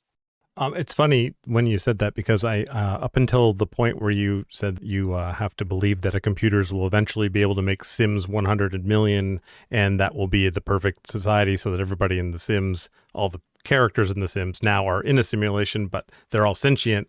And I thought to myself, yeah, computers will eventually do that, but that also assumes that we would exist long enough for computers to be able to be built that well, and it's too much assuming. And I guess. We don't even know what a consciousness is yet. Yeah. Like, we don't even we have no idea what it actually is. There's no answer to that. No matter how many times people have tried, we don't have any explanation for what consciousnesses are. So to that end, I mean, if we can't answer that, I don't know how we can even begin to answer other questions. What are your feelings on religion, and specifically good or bad for society? I'm not a big fan. I'm a fan of religion in the Durkheimian sense, where you have social rituals that reinforce the distinction between the sacred and the profane. I have a new word for my list now. What Durkheim? Emil Durkheim. He was a sociologist in the 19th century who wrote on, amid other things, religion. Sorry. Oh, no, not at all. I'm very fond of his definition of religion because it doesn't involve anything supernatural. It's just rituals that people engage in to distinguish between the sacred and the profane. To that effect, a football game is a kind of religion, or football broadly, because people engage in ritualistic behavior with it, and they certainly distinguish between the sacred and the profane. You would call it, I suppose, acceptable or unacceptable sportsmanship, following the rules of the game. We do this for lots of stuff. I think those things are great. I think people need that rallying cry. I think people need that that symbol to work around. What I don't like is superstition, which unfortunately is just an inseparable part of most religion. I'm very much not a fan of that. I think it disrupts people's ability to think critically. Yeah, I would agree with that point. There is something even to like when people are praying, like that act of chanting together, and so some of those acts, there's a lot to that can be good, but I agree with the superstition. Yeah, because going to a political protest is a ritual that you use to reinforce the distinctions between the sacred and the profane, and I've done that. That's fine. Going to a concert, a festival, like these things can be fun. And I think they elicit sometimes really positive emotions in people. It seems to be something we need, or at least something we want a lot, because we keep building these structures over and over between civilizations and time periods. We keep doing this over and over. We find excuses to get people together into stadiums and to collectively engage in behavior to distinguish between things we do and don't like. Obviously, we like doing this, whatever. But yeah, superstition. I noticed the other day you couldn't think of Lando Calrissian's name in Star Wars. That's it. And also, not long ago, you didn't quite understand something about the holodeck on Star Trek. And I had a question because I think I prejudged you and assumed you were a huge sci-fi fan, and particularly Star Trek and Star Wars. I was going to ask you, Star Trek versus Star Wars, what are your opinions? But how much are you into them, actually? I don't care about Star Wars. I mean, I've watched I think all of the movies except for Rise of Skywalker because I heard that it was a trash fire, and I don't care. I don't care. I'm not giving them my money. Um, they would have to pay me to see that one, judging from what I've heard. So that's one. In terms of Star Trek, the only Star Trek media that I've really consumed has been The Next Generation, which I watched a lot back in high school, like the whole show, some episodes multiple times. It's been a while since I've watched it, but I was very, very fond of that show. So I would definitely prefer Star Trek. I actually do too. And it switched for me. I used to love Star Wars more, and just as I got older and smarter, Star Trek just totally took over. It's a lot of fun. I personally am not a fan of anime. I can't get into it, and I'm dying for someone that maybe can explain to me why I might be able to get into it. So what do you like about anime? First of all, I like animation broadly, whether it be anime or like Western animation, just drawing cool things happening. It's just because for the longest time, animation was pretty much exclusively considered like like a kid's game, basically. And to an extent, it still is, but there's a lot of potential there.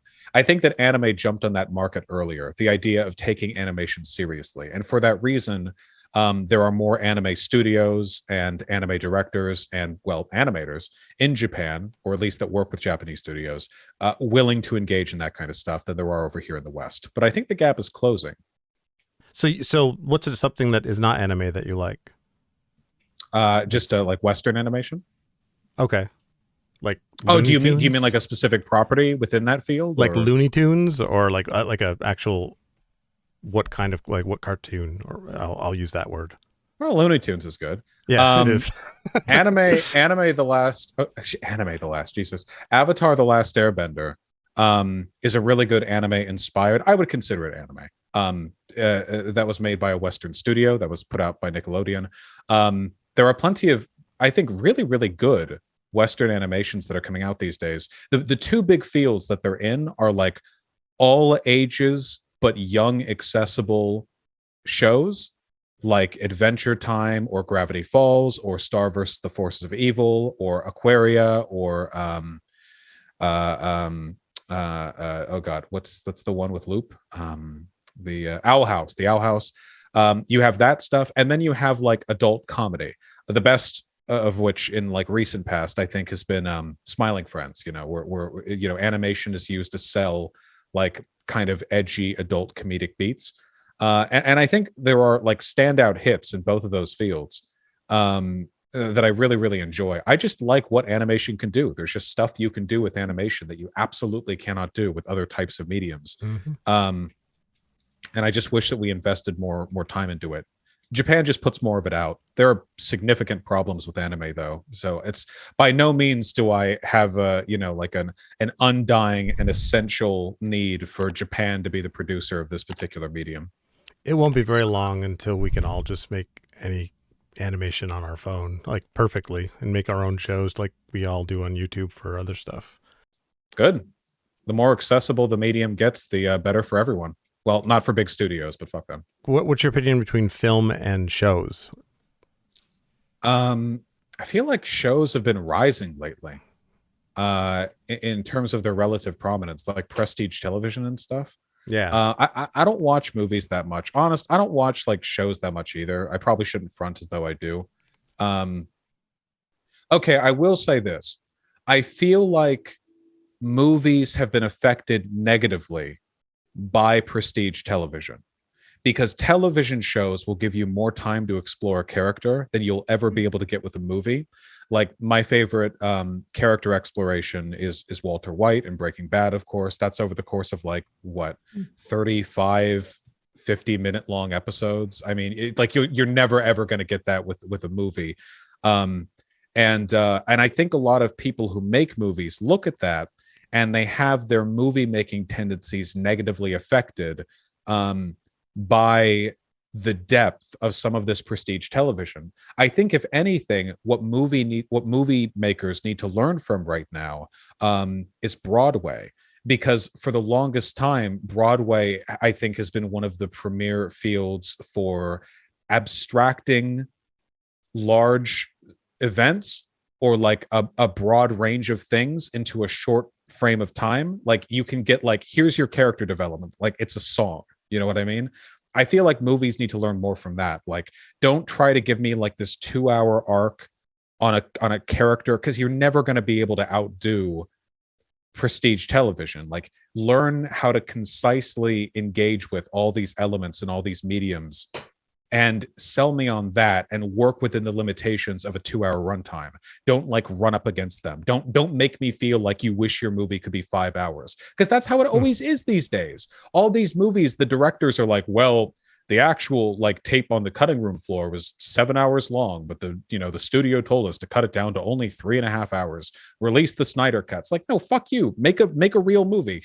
Do it within the acceptable length of time, asshole. Yeah, and you're left, and then when they have that long version, they cut it, and then you're left feeling shortchanged as a viewer because they didn't do it in that appropriate time. Yeah, they didn't structure it right for the actual. I felt this while watching the Batman, a movie that I liked, by the way, but like, they absolutely could have made that 30 minutes shorter without making the movie any worse. And I don't know.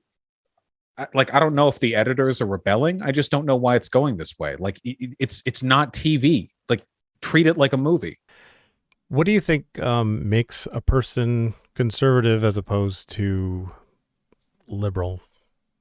Like, what factors go into that to make that happen? Fear, mostly.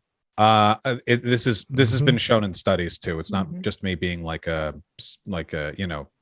essentializing it, but conservatives have a naturally higher fear response. By naturally, I don't mean like inherently. Obviously socialization plays a role in this. But yeah, they have a higher fear response. Like immigration, for example, like it just sets off fear and disgust. Those are the big ones. So are you talking about the amygdala study? Possibly. I'd have to go back and look at it. I don't remember its name. It's been a while. It was like a very strong correlation. Yeah, there was a correlation between the larger amygdalas generally were conservative because of disgust and fear. Exactly. That's why I don't know how much of it. Yeah, I don't know how much of it is like an inherent biological thing that can't be changed, or how much of it is just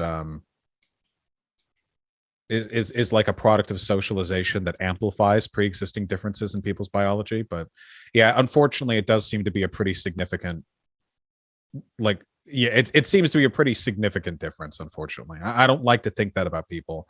I always like to think people's minds can be changed with a good argument, but... Well, it actually helped me because I used to get really upset at people. I couldn't understand why they were thinking what they were thinking. And I'm not saying that I think they're like mentally ill or something. I just think I can now understand why, possibly, if it's real, if it's true, why they feel the way they do. And it helped me get more tolerance towards people that think completely differently than me by knowing, oh, you might have a large amygdala. I don't know. It's just, for some reason, it helped me. And I get you. It's definitely difficult to reconcile with, no matter what, I think. Yeah. It's interesting to hear you say you feel like people's minds can be changed, right? Because I've talked to a lot that don't feel like that you can have all the facts, you can go back and forth, and you're just, if you go into a conversation, you're unlikely to change somebody's mind. So what makes you feel like you're able to move somebody, and can you point that out? Well, it's kind of the point of what I do. So I feel like I'd have to be exceptionally cynical to not feel that way. I have to hope, right? When I argue with conservatives and their audiences see it, I always hope that leads to a positive outcome at the end of the day. Oh, I can help you answer this question. Rina, how do you feel about guns?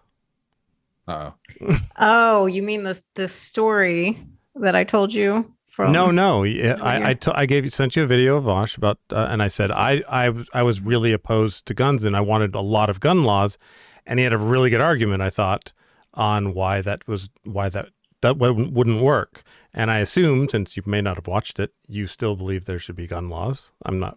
I could be wrong. I mean, I think I've gone back and forth on that one, but I think like right now where I am is I feel like you drive a car, you should have a license, and there should be some kind of accountability and responsibility around it. But I don't think everything should be banned. I think like you have things for, like I said, operating a vehicle and everything, but you don't have all that in place. That's an example where he changed my mind. So for me, it's mostly a matter of political capital. There are so many guns already in this country, and people feel so strongly about them. And there are so many other ways to address the negative externality of guns that the idea of like, I feel like we could place a really strong wedge to pull conservatives and libertarians over by not being like super anti-gun or whatever. It just seems like politically inefficacious. It would be like, I don't know, in a policy perspective, I feel like banning like high fructose corn syrup would also be really good, but in terms of political expediency, like it would be led by like the most American opposition movement in all of history, like of all the food companies linked arm in arm with everyone who's ever enjoyed any food sold in this fucking country, because they would, they'd get all the TV ads about how liberals are taking away their tasty syrup. And it's it's just a matter of what you can actually get done. To finish your point, with changing people's minds, you don't change people's minds with a better argument for the most part. Sometimes, but not always. Most of the time, in my experience, the best way to change a person's mind is to establish yourself as a reputable source of information, as somebody worth listening to, and then plant the seeds of a different perspective in their head and wait for them to bloom. People are very defensive. The idea of just like listening to a guy shouting online, you're going to change your mind on something you care about. Very unlikely. Very, very unlikely. But if you make yourself come off like this cool person, like you're cool, you're trustworthy, you're reputable, you're funny, people are more likely to open up and think like, okay, maybe I disagree with him on this point, but I'll hear him out. They hear you out, and after that, you've got a way better shot at changing their mind than you ever would if you were some antagonist trying to force a new perspective down their throat. So it does sound like you use, some of the things that I've discussed with people, because you're building a trust and rapport then, right? And then kind of easing your way in, rather than like, you're not hoping that in one moment, one interaction, you're going to change somebody's mind. Yeah, that will very, very rarely happen unless both people are coming at something from a strictly empirical perspective, which is almost never the case. Maybe sometimes in academia, this could be the case. Even if you look in academia, people like will die on a hill and burn their careers to the ground because they can't accept that their data was wrong. Like even people dealing with empirical information in an empirical field, when proven empirically wrong, they still won't accept when they're wrong sometimes. It's just humans are just really bad at readjusting their perspective in line with new information. We're just like really bad at it, like borderline inherently. So when you're talking with somebody that is very far to the polar opposite of you, like say you're talking to somebody that is a white supremacist, and you're being very I would say borderline hostile at some point once they've provoked you, like I would say, yeah. I mean, you usually start out pretty cool, and then they say some stuff that's just, all right, that's it. And then it's kind of like there's a switch that goes off. Are you not hoping to change their mind, or are you doing it for the audience? Well, sometimes, most of the time, really, it's for the audience. I mean, one person I'm talking to versus thousands that are listening. Usually it's to my betterment to focus on the larger crowd. But in terms of changing a person's mind directly, in a way, if they disagree with me, they're kind of like a proxy for people listening who might disagree with me, And I've noticed, especially for far right people, that I said you have to establish yourself as a trustworthy figure. Well, one thing conservatives really, really like is strength. Posing strength is really important for them. And a lot of them, and you see this in far right circles especially, they really get off on the idea that they're like these like aggressive uber warriors who are different than those cucked liberals and conservatives, that they're strong and uncucked and they're always right and blah, blah, blah. They don't value introspection or like growing or learning that much. So I find it's often really effective to tear them down by being meaner than they can be, funnier than they can be, unflappable. Because a lot of these people have emotional issues, right? Like it's not as though like clan rallies and neo-Nazi groups are full of the most emotionally upstanding people. Like a lot of these people are desperate for some kind of role in life. Like they're looking for validation from people, anybody, no matter how they can get it. Um, so it's not like they're like the toughest, group to crack or whatever. So anyway, you posture, you show you're stronger, you're funnier, you're not bothered by them, they're bothered by you, blah blah blah. And when you do that, maybe the person you're talking to won't change their mind. That's pretty tough to guarantee. But maybe other people who are listening, they'll hear all that and they'll think like, oh, well, maybe that guy was a cucked loser, maybe I would have done better in their position. But when they grow critical of that person who represents them, they grow more critical of themselves. That's the point. Everyone is an XP for everyone else, just to varying degrees. And if you can make them distrustful of people on their side, you can make them distrustful of their own positions. And that, I hope, would lead to introspection. Do you feel like you have some people in your community now that have like come over from other spaces or from some of these conversations? A lot of people in my community are former like alt-righters or conservatives or skeptics or libertarians. Yeah, like a lot. Usually when we poll in my chat, the answer is like around a third of them, which I think is a pretty remarkable number for like a left-leaning content creator. I don't think there are many current conservatives who watch me at the moment. Usually I think that's a pretty marginal portion of my audience because it's been a while since I've broken off and fractured another person's community like Sargon's or whatever, but it'll happen again. So how far, like when they switch over, how dramatically did their views change? That's interesting, coming from far right, and then now do they actually consider themselves on the left? Yeah, I think a lot of it has to do with why they were far right, because I've had convos with like former alt-righters in my community, and the common narrative that I see basically is that they were feeling frustrated by problems in the world and they misattributed it to issues that the far right would get them to see. And I helped them see that those issues were caused by other things and that their lives were being made worse by the far right. So like this is one of the reasons why there's like almost a stereotype of people who used to be far right who are now like trans girls, because a lot of people often who feel frustrated with their masculinity, like their masculinity is challenged or they don't feel secure or comfortable in it, will overcompensate by participating in the politics of ultra masculinity of the far right. But if you break that down and it's like, okay, well, are you this, are you happy, this, that, the other, well, then it's kind of like a snowball rolling down a hill.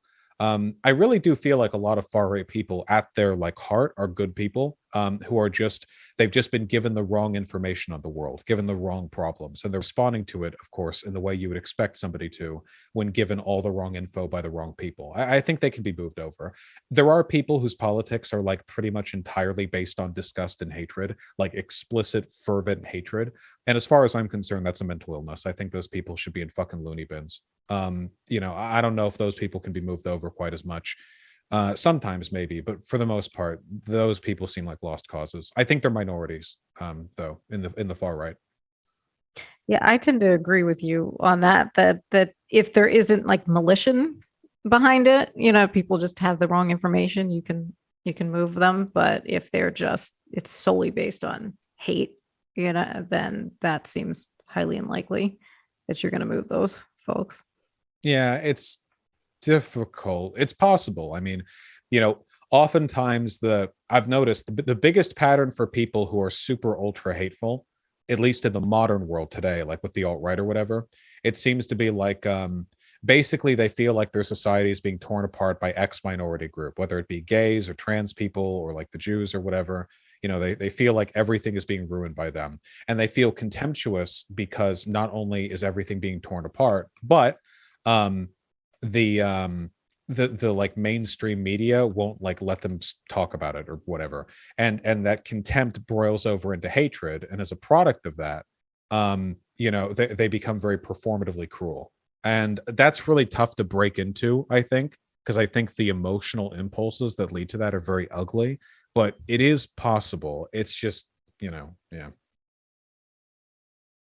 Yeah, it is. Some people are, everything's a spectrum to me. And there are people that you on the far end of a spectrum of being able to be talked into stuff, and they're just so far over there. There's nothing you can do. But I think what you're saying, you know, when you're talking to someone that's like that, you might be helping people that are closer to the middle, seeing the 2 points and hearing your points are more logical. Yeah.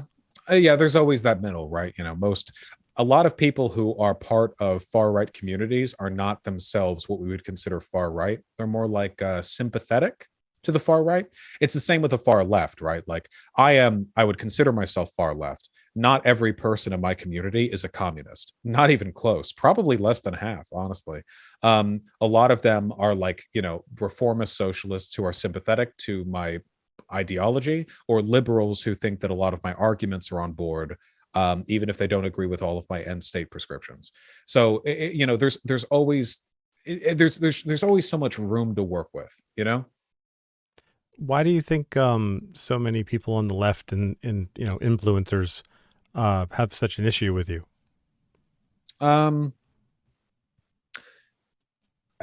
are two parts to it. One is that I don't give ground. I'm a very headstrong person, you know. I talk about the left, you know, being super argumentative or hateful towards me, but like, let's be real. If I was a far right creator, I would have already burned all those bridges too. Like if I believed politically like far right stuff, I don't think that I'd be getting along with everything in that space either. You know, I'm pretty sure that a lot of this has to do with me being like a very like contentious person and headstrong. But I do think there is something particular about the left. And unfortunately, and this sounds really dumb, but I do think it's true. I think a lot of it is on the left. People are used to people like me being quiet. You know, there's kind of an expectation that people who are cis or white or men should kind of like be deferential to the voices of marginalized groups. And there is a truth behind that. I think it's valid to say that, you know, you should listen, you should be considerate, you should inform your perspective. But sometimes that sentiment is misused when the real message is something like, you know, don't speak up at all. And when there are disagreements, you know, like on the online left, if you disagree with like a black queer woman, you got to give a good goddamn argument for why.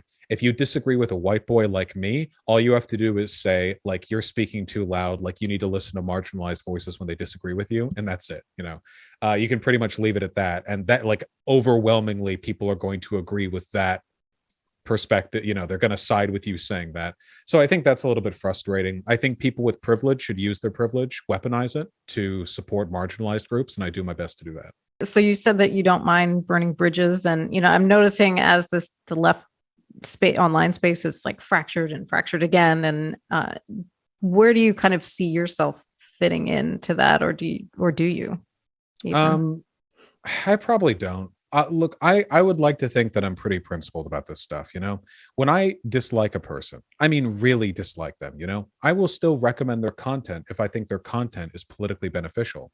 There's a person in LeftTube who I really don't like called Sean. I will still relentlessly advocate for his videos. They are really, really good because they're video essays, edited, scripted, you know, they're a better summary of the content included than anything I could provide in a live stream. I really value stuff like that. And I learned from his videos to get better at my own arguments.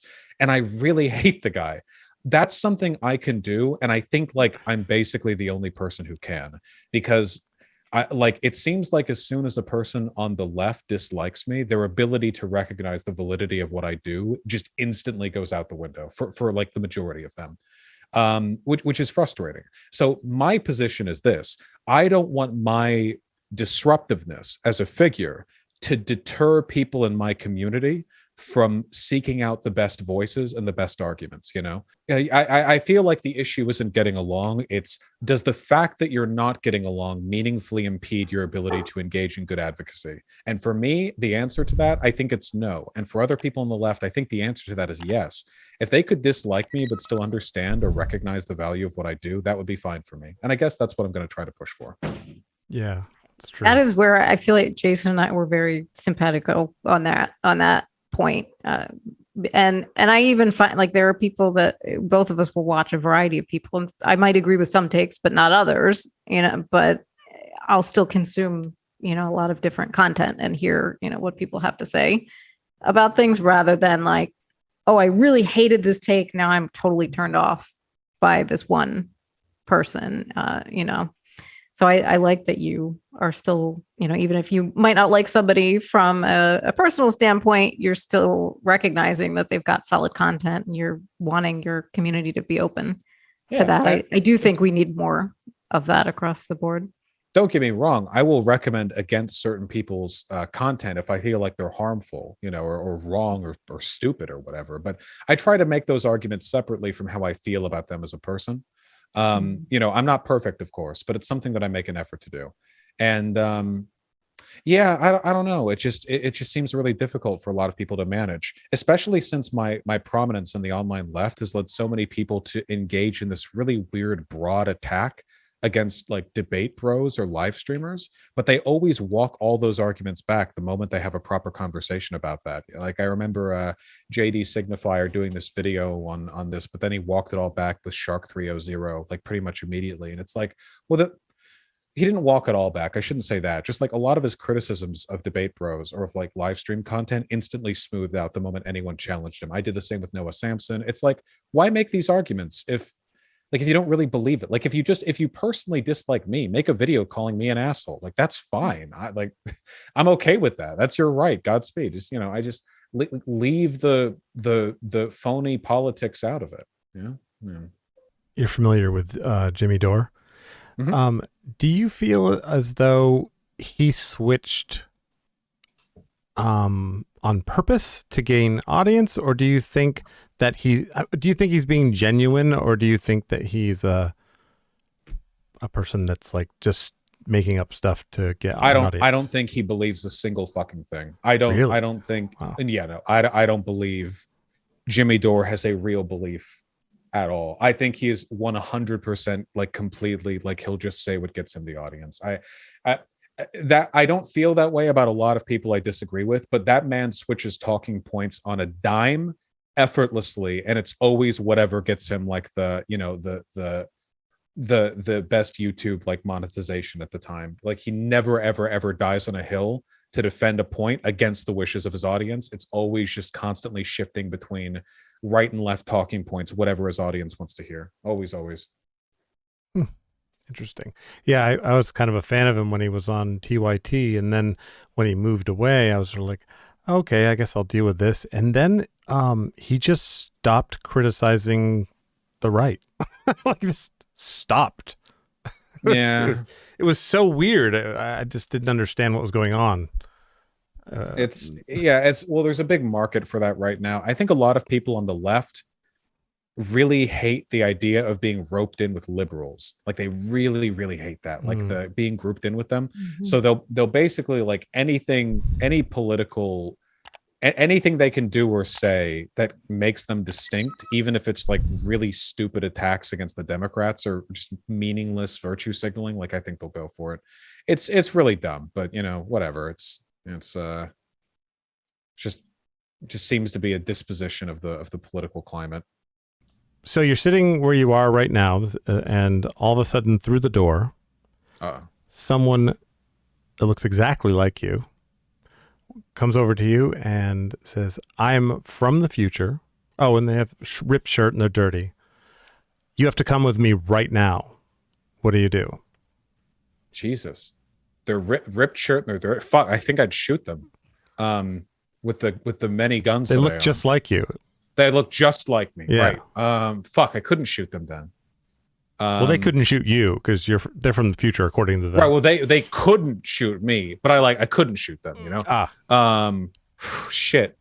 Fuck. I don't know. I feel like at this point, my community has trained me to see any white guy with a beard as like looking like me anyway. So I feel like if just any white guy with a beard in his 50s with a tattered shirt burst in, I think like, oh, Vaush. Yeah, like my mind has been completely poisoned by that. Fuck. I guess I have to go with them, you know? If it's a bit to like kill me, it seems like a lot of effort. So yeah, I guess I'd have to trust them. All right. That's pretty much, I mean, you kind of have to, in my, but some people say no. Well, yeah, also, you know, like at that point, like live a little, right? Yeah. Absolutely. And we would understand if like that happened during the stream and you were like, I gotta go. I'd be like, oh, well, duh. Yeah, of course you have to go. One of my best friends came up with an answer and it was instantaneous. And I suggest we all decide to incorporate this into our lives. I asked that same question to him and he immediately, without missing a beat, said, I would ask him for the password. And I said, password. Yeah. And I said, wait, you have a password already? He was like, of course I do. And I just was amazed at the timing. Like he was just like, I would ask him for the password. So we should all make a password for ourselves so that if we ever do come from the future, we can ask for the password. Oh, right. Yeah, probably. Shit. You have to just keep it in your head. Or Yeah. you could ask, like, what am I thinking about right now? And my future self, you know, knowing sort of probabilistically what's going on in my head could answer effortlessly, like, oh, you're thinking about Elden Ring. Like, it's the 2nd of April, Well, 2022. I would guess that. And this is why I'd be very hesitant, you see. I wear it on my sleeve. I'm a very simple man, okay? You know, it's be very, very easy to establish, you know, like the assassination attempt on me with this method. Well, I want to also say thank you very much. In the beginning, I didn't think this was going to happen, and then you were just so nice on emails. I was like, you know, I think it's going to happen. He's being super, super cool. So anyone that says you're not super cool, they're wrong. Thank you. I really do appreciate that. Yeah.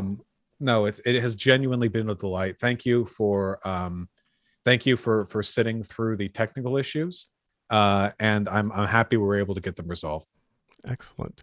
And just so everyone knows, if you go to humanhappyhourpodcast.com, you can learn about all the different places you can find us. Please go to the YouTube channel and subscribe. That would be fantastic. I'm sorry I didn't ask first, but I don't really have much of a chance of getting that many people to hear me than I just did. You never need to apologize for shouting yourself out. We'll link it in the description. Thank you very much, and I hope you all have a wonderful day. All right, you too. Thank you.